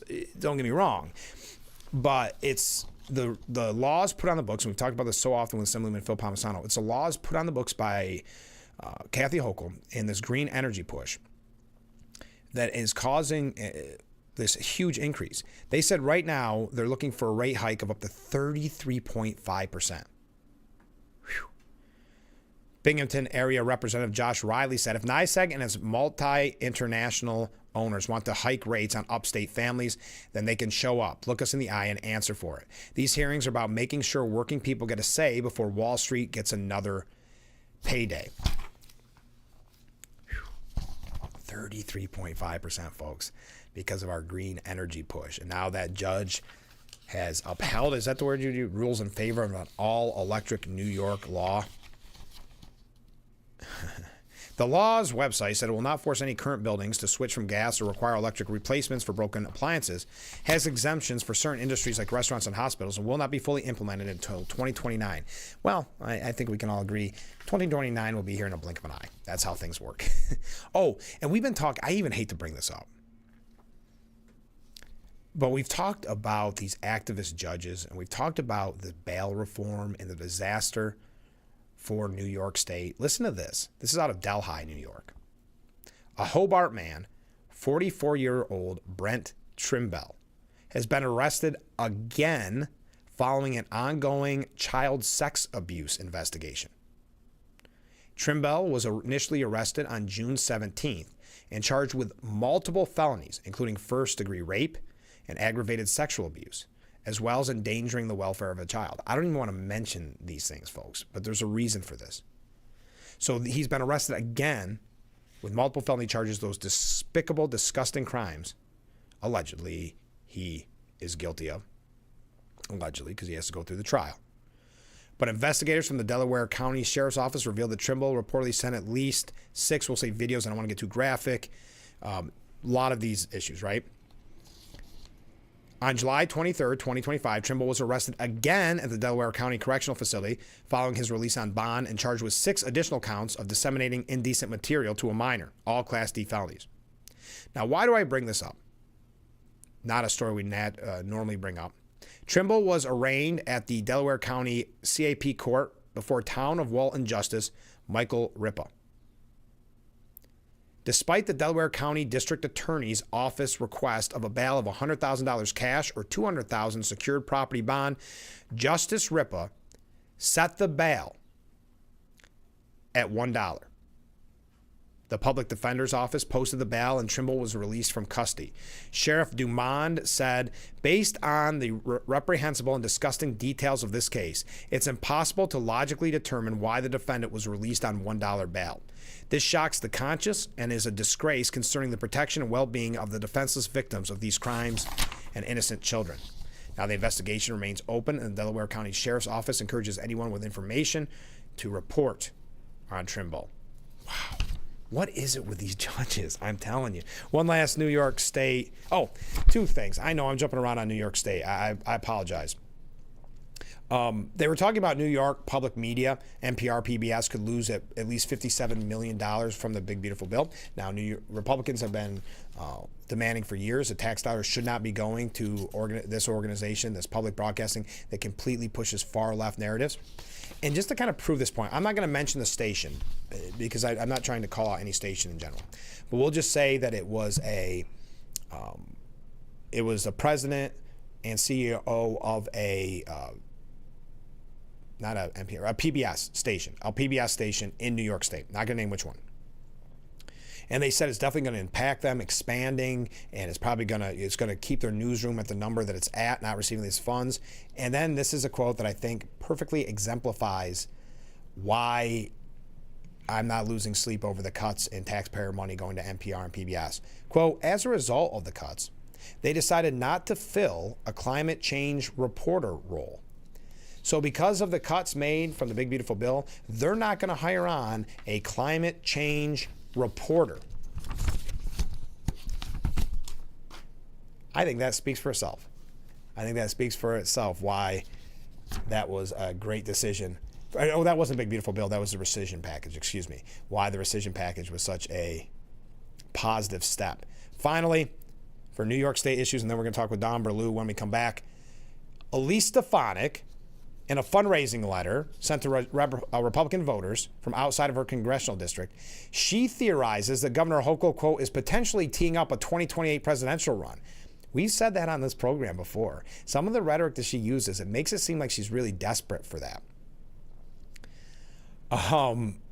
The letter includes references to Stefanik seeking re-election to the U.S. House of Representatives, writing, I'm one of Kathy Hochul's biggest threats because she knows I can rally New Yorkers and provide a critical check on her power grab from Washington. The letter was paid for by Elise for Congress and not paid for at taxpayer expenses. Now, I don't need to go through all that, but do you agree with Stefanik that there is, and as we know, Stefanik may run for governor. Looks like she's not going to decide until November. And that letter seems very much like a fundraising campaign for governor, but that's neither here nor there. But Hochul potentially running for president. All right, we got to take a break. When we come back, Don Berlew will be joining us, so don't go anywhere. This is Frankly Speaking here on WYDC TV, Big Fox. It's 10 p.m. somewhere. Do you know where your kids are online? When a migraine strikes and I've taken a trip down, side effects like dizziness can throw me off. Ugh, migraine again. Ubrelvy works differently. It keeps me in rhythm, quickly stopping migraine pain within 2 hours. And some have pain relief that lasts all day, so I can handle whatever the day may throw at me. Don't take if allergic or with strong CYP3A4 inhibitors. Tell your doctor all medicines you take. Report increased blood pressure or color changes, pain, or numbness in fingers or toes. Get help right away for allergic reactions like trouble breathing, face, mouth, tongue, or throat swelling, which may occur days after use. Ask your doctor how you can stop migraine attacks and stay in rhythm with Ubrelvy. We've had many wonderful memories as a family. Dropping Shelly off at school, I prayed he wouldn't get stuffed in a gym bag. Missy might have been the one in Little League. I'm asking the Lord to watch over my little girl. Well, while you're at it, ask him for a win. I got money on this. But Georgie is the one who threw us the real curveball. I got a girl pregnant. Oh, no. Are you kidding me? We may not be perfect, but to me, we have the perfect family. an albino buffalo was born. Nearly 500 kilos of cocaine has been seized in a bust. Thousands lined the pier at Seneca Harbor. Race weekend brought thousands to Watkins Glen International. Hundreds and horseheads joined other cities around the country on Saturday for the No Kings protest. Day one of the National Glider Competition, severe flooding has caused major disruptions in parts of Steuben County. Throughout the year, prison reform has become a priority around New York State. Your Big Fox, WYDC TV.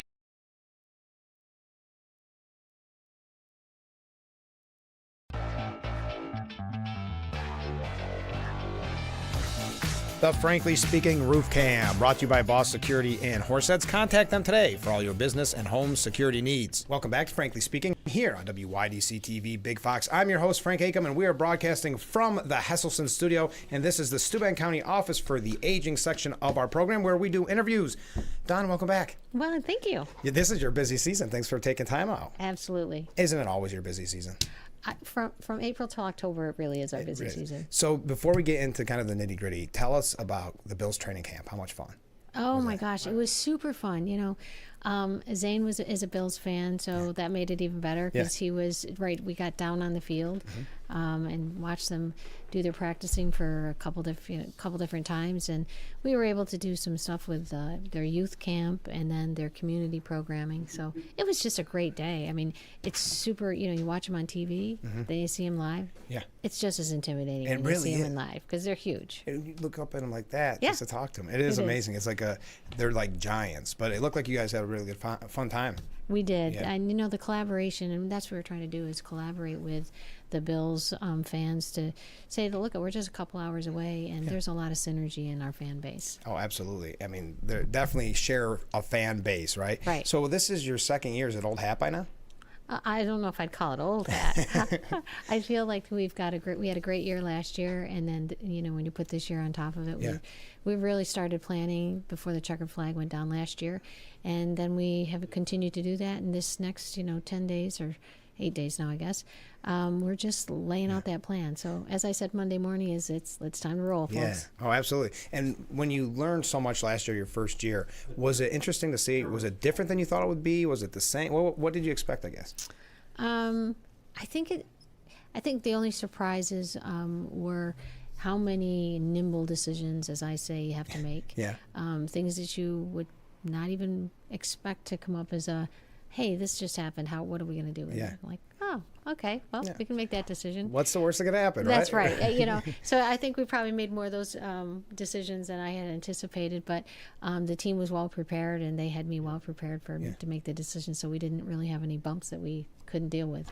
Well, and all the festivity starts next Thursday, right? We're going to talk about some of that. It does. But I would ask you how the planning's going, but it's too late now, right? It's got to be done, or you're. Yeah, we're doing last minute planning. I say planning. We're rolling out our plan now, and the things that we're doing now is we're just doing some additional additional programming that we now have said, okay, we've got a little time freed up here. The schedule is changing a little, so we're able to do a few more things that we didn't necessarily have in play first time. Well, and do you like it this year? Because this is kind of interesting for you. Last year when you started, it moved because of the playoffs. It did. And it was a whole different ball game. It felt different even in the community. And I'm not saying better or worse. It just felt different, especially this time of year and when it was actually in September. So, right, I think September. So what are you looking forward to this being your first year as president, doing it in what we would say the normal time? I am, because, last year was great. We were in the playoffs. First time we were in the playoffs. September did give us a different vibe.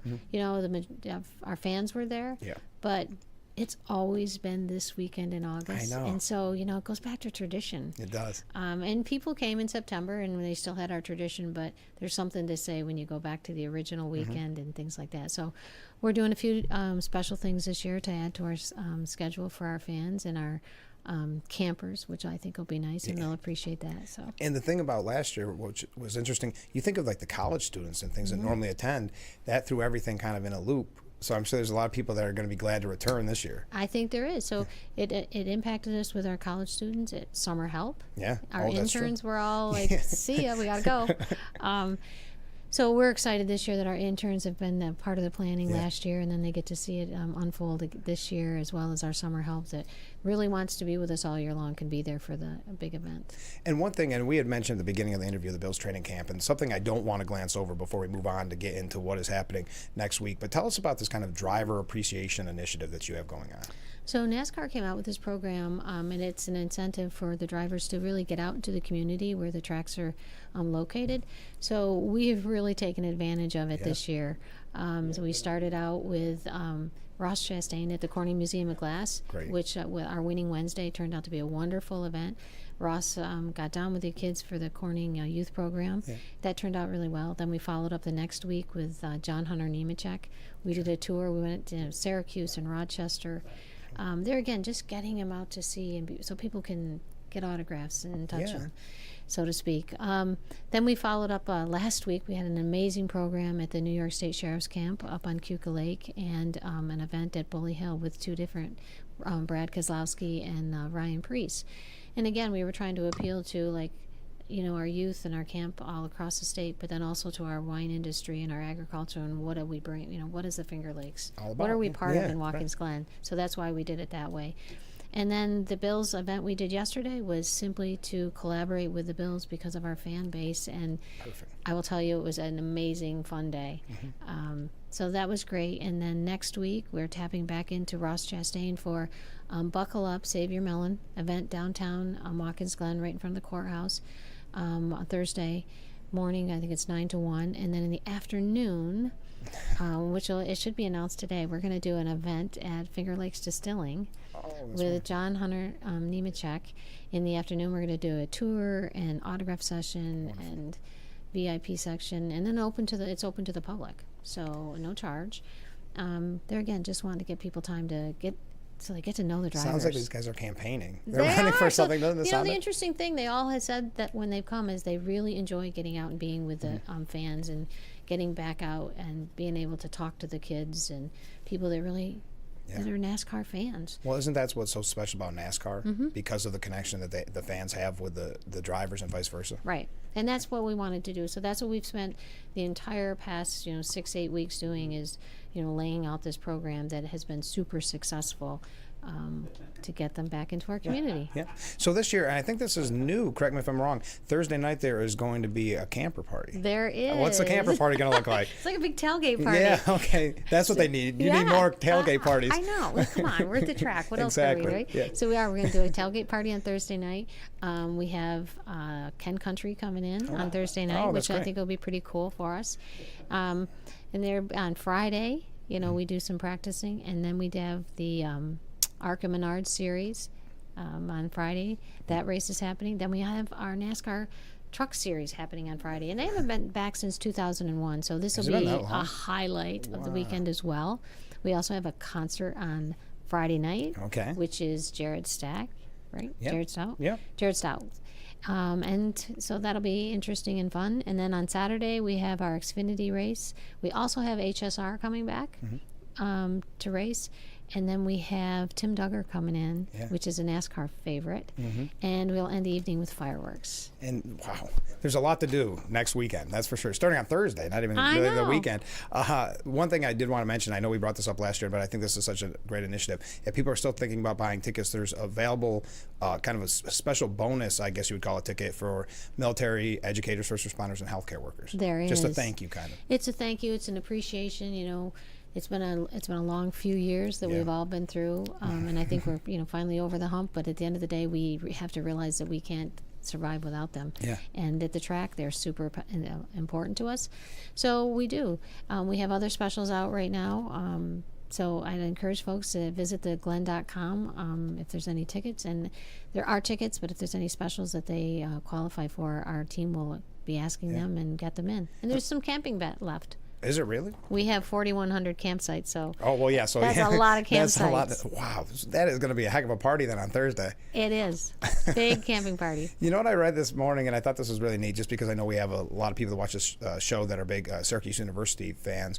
And SU football is teaming up this year with number 44 Chevrolet, which is driven by J.J. Yealy, I think is how you pronounce it. And how appropriate to all the SU fans. I think this is so cool because 44, of course, is Ernie Davis's number. This is Jim Brown's, Floyd Little. So I can't wait to see that. I'm not rooting for anybody specifically. That's not what I'm saying, but I'm really looking forward to seeing that. Just to see the car. Yeah. I mean, you know, if you're from, as I say, Elmira, Horseheads, like Ernie Davis is such an icon to. 100%. He's an icon in himself, but being a local, I think he's more of an icon to us. So I think it'll be pretty cool.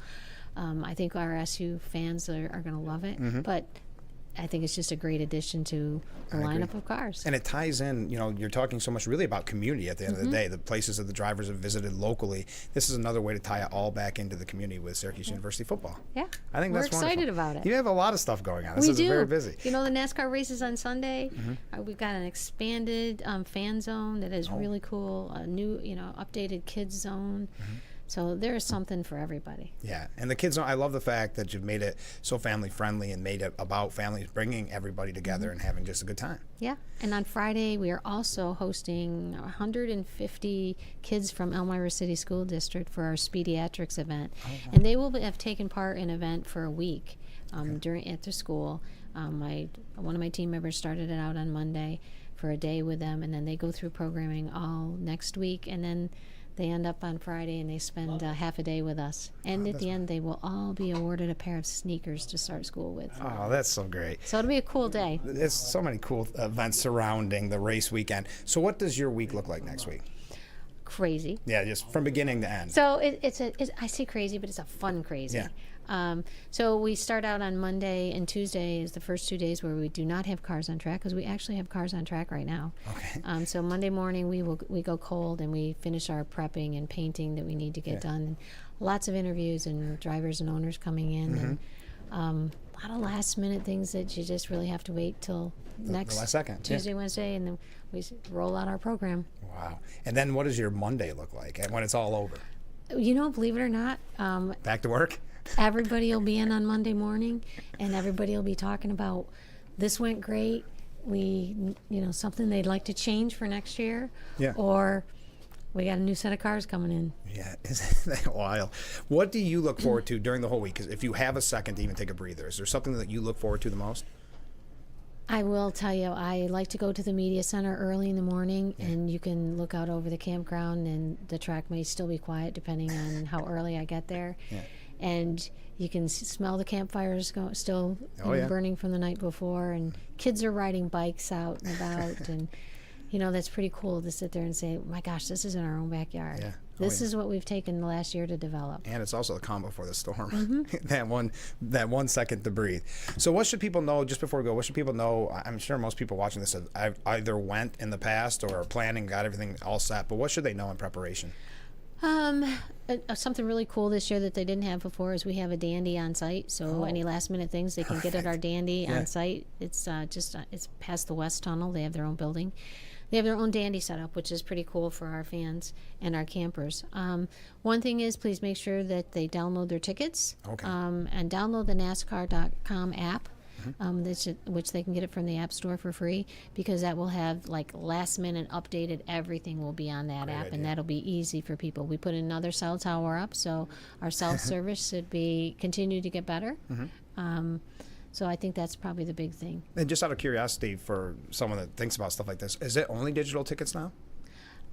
Or are there sometimes paper tickets? There's I'm just out of curiosity. sometimes paper Gotcha. tickets, Okay. but the majority of them are all through Ticketmaster and are downloaded. Because every concert I go to and it's quicker is like when that. they go through the line. It's great. Is then they can scan them and go. Paper tickets take a little longer, and sometimes they don't always scan because printing of them is not as always easy as we'd like them to be. Well, just before we go, and I didn't tell you I was going to do this, but I was reading through my periodical, and I want to say congratulations. Oh, thank you. I saw this, and I didn't even go to Cuca. Look at that. Look at that beautiful write-up. So congratulations. That's neat. Oh, thank you. Yeah, I was happy when I saw that. All right, well, best of luck next week. Let's talk again soon, because I want to hear how it all goes, okay? I'd love to. Thanks for having me. All right, we'll be right back with Frankly Speaking. Stay with us.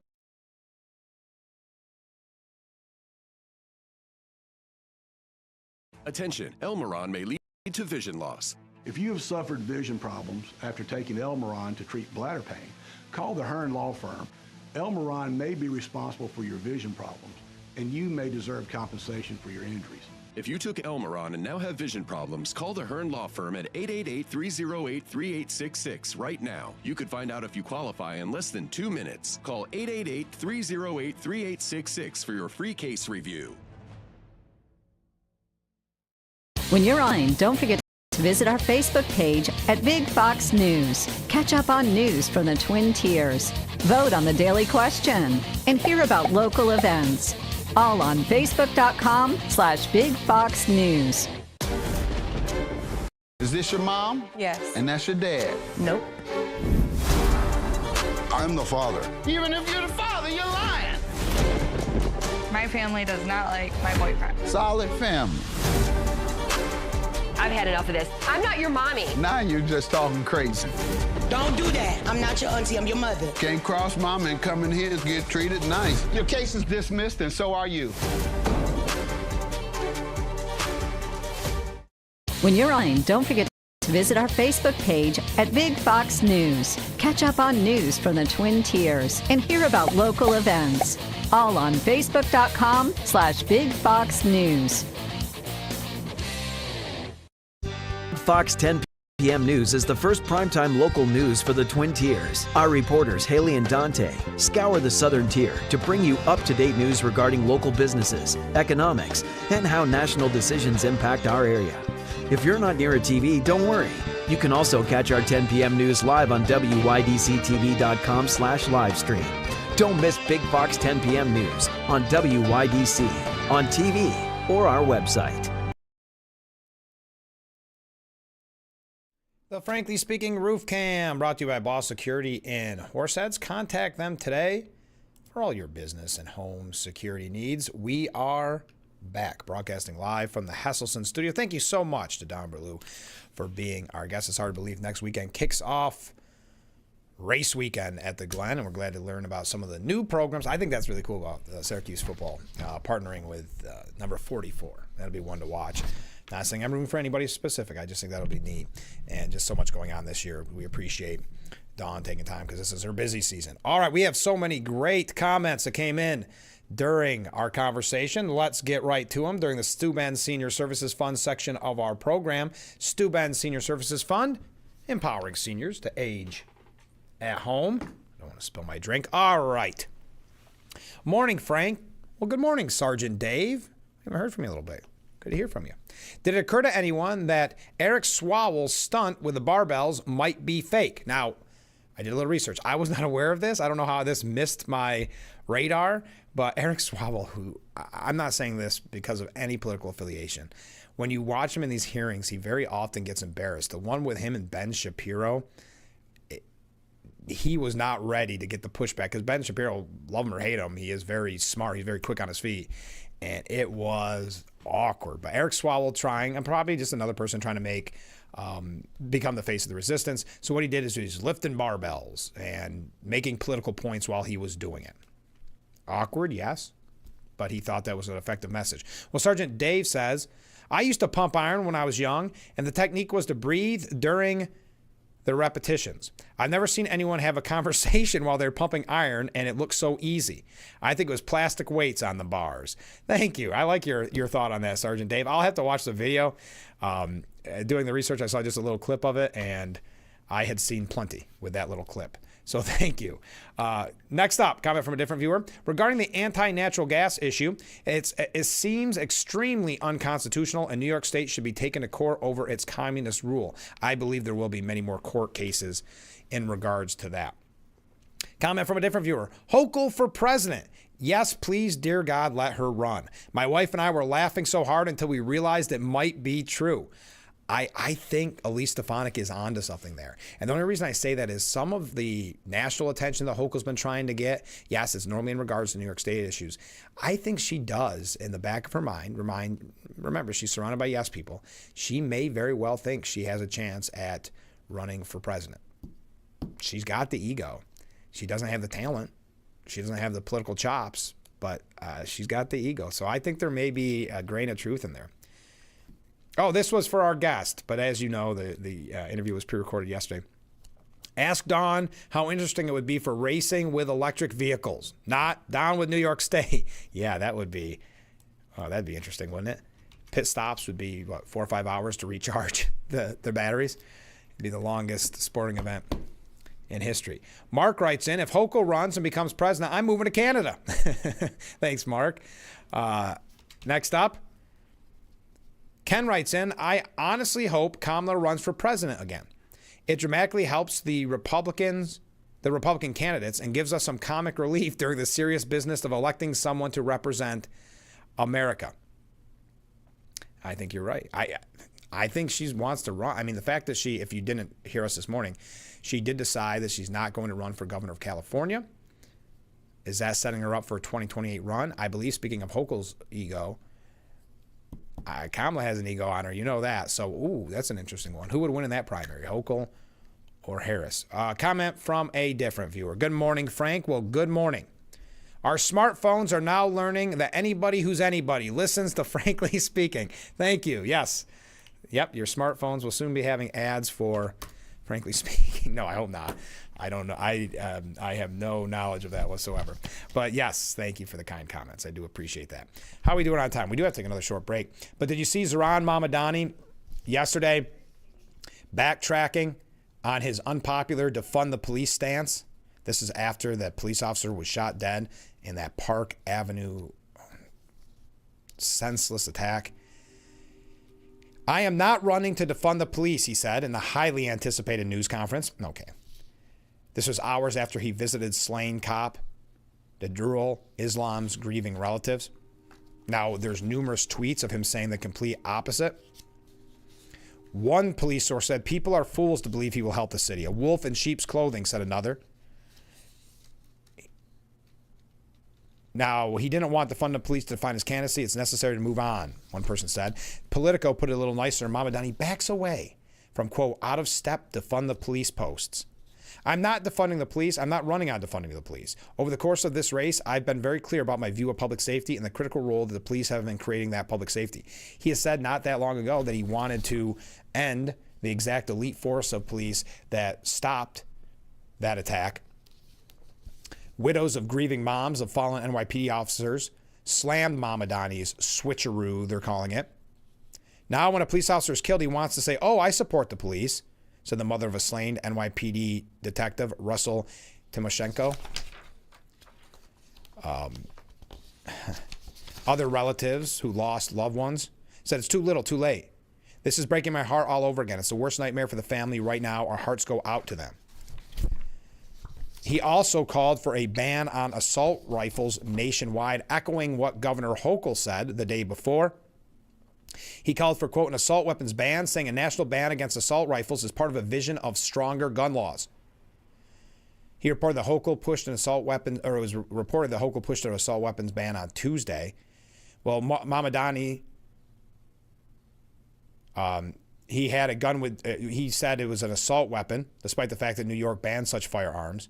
Although New York's assault weapons ban failed to prevent the Manhattan attack, Hochul's made it clear she believes a ban on a national level would equate to tough on crime.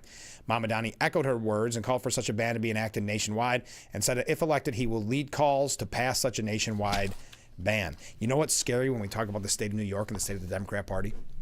Remember this when we talk about the gubernatorial race, but also when we talk about the presidential race. A new poll found that Mamdani's support for Palestine, meaning anti-Israel, his criticism of Israel, his kind of, some have called it anti-Semitic language, actually helped him win the primary, according to a new poll. Not hurt him, helped him win. All right. Oh, and they're calling, Politico has a piece, The Rise of Zohran Derangement Syndrome. Having somehow equating it to Trump derangement syndrome, which is so obvious even to those that don't like Trump. They're saying that if you disagree with Zohran at all, it's Zohran derangement syndrome. The people are just freaking out over this person.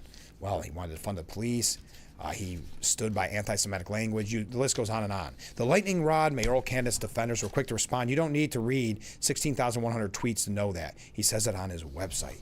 He is who he is, blah, blah, blah. All right, enough on that. John Thune says that if Zohran Mamdani wins It's big trouble for the Democrat Party and Chuck Schumer, who faces a potential AOC primary threat. Let's take a break. Then we're going to wrap up. I'm going to take a back-to-back break just so we can catch up and have just a moment to talk here at the end. So stay with us. Keep those comments coming in so I can read them in the last segment. We'll be right back.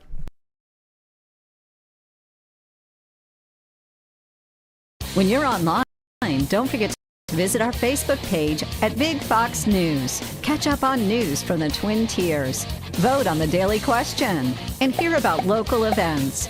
All on Facebook.com/Big Fox News. Nearly 500 kilos of cocaine has been seized in a bust. Thousands lined the pier at Seneca Harbor. Race weekend brought thousands to Watkins Glen International. Birds and Horseheads joined other cities around the country on Saturday for the No Kings protest.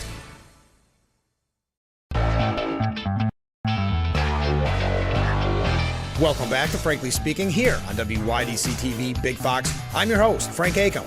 And how can we help like that in our small businesses, not to sound cliche, but are the backbone of our community? Let's talk about we. Thanks, as always, to you, the viewers, for sending in your texts and your voicemails. Now we go to a comment. This is from John in Elmira. Make sure to catch Frankly Speaking only on AM Big Fox News WYDC or visit our website at WYDCTV.com. The Fox Sports app isn't just any sports app. It's your sports app. For the touchdown! Yeah, yours. Your teams. Your highlights. Your scores. Your stories. Just choose your favorites to get more of what you want. To the end zone! And of course, stream your teams live. The best part is free with your pay TV subscription.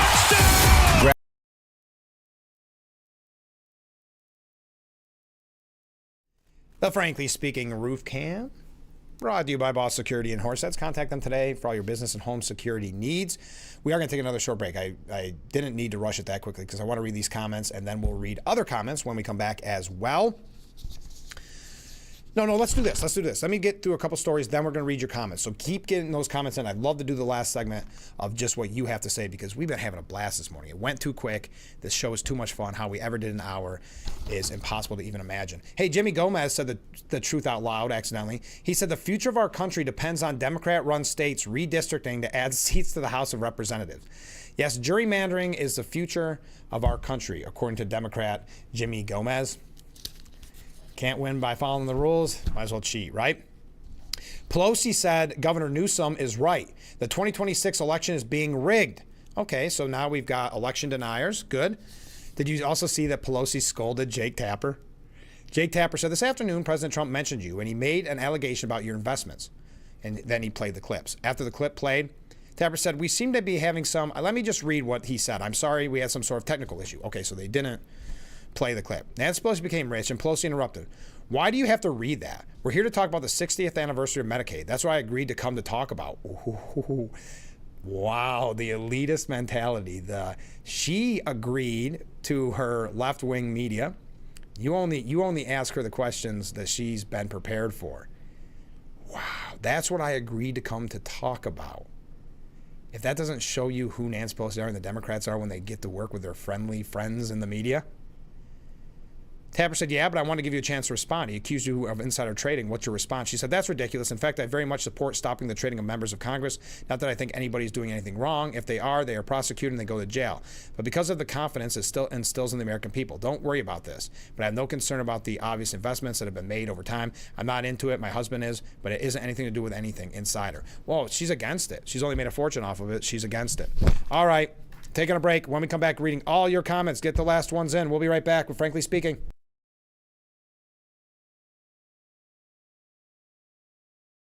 It's 10 p.m. somewhere.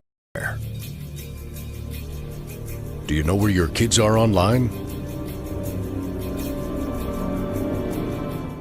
In Albany, Buffalo, was born. Nearly 500 kilos of cocaine has been seized in a bust. Thousands lined the pier at Seneca Harbor. Race weekend brought thousands to Watkins Glen International. Birds and Horseheads joined other cities around the country on Saturday for the No Kings protest. Day one of the National Glider Competition, severe flooding has caused major disruptions in parts of Steuben County. Throughout the year, prison reform has become a priority around New York State. Your Big Fox WYDC TV, Elmira Corning. When you're online, don't forget to visit our Facebook page at Big Fox News. Catch up on news from the Twin Tiers and hear about local events. All on Facebook.com/Big Fox News. If you loved one regularly used hair relaxers or straighteners and were diagnosed with uterine, ovarian, or endometrial cancer, you may be entitled to significant financial compensation. I've used hair relaxers for years. I had no idea they could cause cancer. Chemical hair relaxers and straighteners have been linked to serious conditions, including several types of cancer. If you used hair relaxers and have been diagnosed with uterine, ovarian, or endometrial cancer, call us now. There's no fee unless we win your case. Call. The Frankly Speaking Roof Cam, brought to you by Boss Security and Horseheads. Contact them today for all your business and home security needs. We are back broadcasting live from the Hesselson studio. And let's go to the Stu Ben Senior Services Fund section of our program, where we read viewer comments, and we got a lot of them. Sit back, relax. Good morning, Frank. Good morning, Steve. I used to go to Watkins Glen Racetrack for so many different events each year. For years, I would camp at IMSA events, amongst others. When they started assigning camp areas for IMSA, I paid for my regular location only to get a campsite down below the NASCAR straight in Section H. For 3 years, I tried to get my spot back, even though I did pay for it. They wouldn't give it back to me. Now, with the prices of tickets at Daytona International tracks, it has just become not worth the time or the money. There are hardly anyone for events this year. Maybe they will learn their lesson for overcharging and pricing events out of the reach of the loyal customer they used to have. They even canceled the wine festival this year. Maybe they'll put in a baseball field soon, like Bristol did. Thank you very much, Steve. Comment here from a different viewer.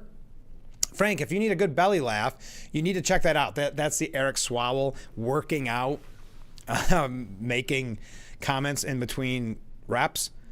However, I think it is a foam barbell prop, and he still broke a sweat. Thank you. I'm glad you guys brought this to my attention. I will watch it because I find the awkwardness of Eric Swowell very interesting. Also, if you want to go back, how many years? I couldn't even tell how many years. There was that infamous video that he was giving in an interview where a noise hit in the background that some people suggested may have been, well, I'm not even going to say. You'll have to look that up for a history lesson. Comment from a different viewer. I agree with Ken. A little levity helps during the campaign season. She's a gift that keeps on giving, meaning Kamala Harris. Comment from a different viewer. Given Mama Donnie, I don't think it's impossible for Cuomo to become the next mayor of New York City. I don't either, but it is an uphill battle, I've got to admit. You know, I'll eat crow. I thought Cuomo had it a shoe-in. I didn't take into effect that he was so arrogant. I knew he was arrogant, but that he wasn't going to campaign, that he just thought he had it. That one surprised me. Okay. But yes, I mean, there is still a window there. It's a tough one, though. Mama Donnie's running away with it in the polls. Next up, Ken writes in, I have to push back slightly.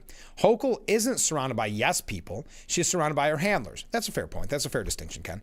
She is the perfect replacement for Biden. She will do and say anything that her puppet masters tell her. Yes, I agree. Yes men is kind of the cliche term that I use because it's, you know, something that, let's face it, everybody around her is saying, yeah, you could run. But there is more to the handling aspect that I think you're right there.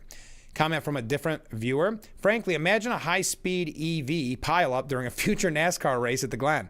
The race would be postponed for the hazmat crew to secure and clean the area.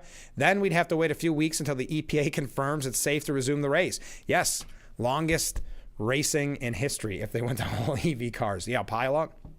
The danger of that. I mean, the drivers I know can get out of a car quickly, but that quickly with the fires that they have that rage. Comment from a different viewer. I remember when Jake Tapper, the Pelosi interview was happening, and she basically threw her husband under the bus. Absolutely. She definitely did. Comment from a different viewer. This is very kind. Frank, you are doing a great job. As for your time issues, Big Fox needs to give you another hour for your show. Well, thank you. That's very kind of you to say. I will say if that ever happens, it's going to be the hour after, not the hour in front. This early morning stuff. All right, I'm having a blast. Thank you so much. Taxpayers on the hook for $163 billion worth of project overruns, including the controversial Fed renovations, according to the new Senate report. $163 billion worth of project overruns. And we don't need Doge, and we don't need to take a look at these things. To show you how bad the media is when in their bias and their... Listen to this. There's an article. His name is Jesus. So you read it, and it looks like Jesus. His name is Jesus. He's a carpenter, and ICE arrested him. That's the media for you folks. All right. Yes, we had a lot more to talk about, but we are out of time. Thank you to our guest, Don Berlew. Thank you to all the great comments this morning. What a blast we had together. Join us when we have just as much fun, if not more, tomorrow morning and every weekday morning, starting at 6 for Frankly Speaking, only on WYDC TV. Big Fox. I look forward to it already.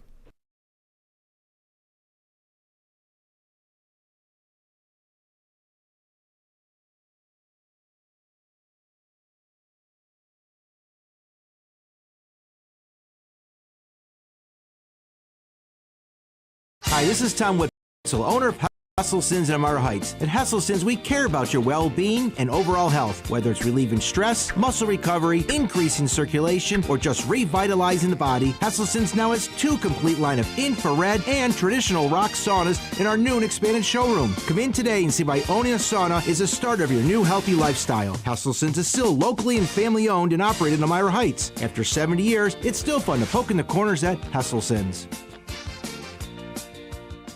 Steuben County Office for the Aging will be hosting a public hearing on Thursday, September 18th at First Presbyterian Church in Bath. This hearing is to review the 2026 annual implementation plan for the Older Americans Act and the Steuben County Office for the Aging. This public hearing will take place at 9 a.m. on Thursday, September 18th in the Fellowship Hall of the First Presbyterian Church in Bath. Copies of the plan will be available at the Office for the Aging.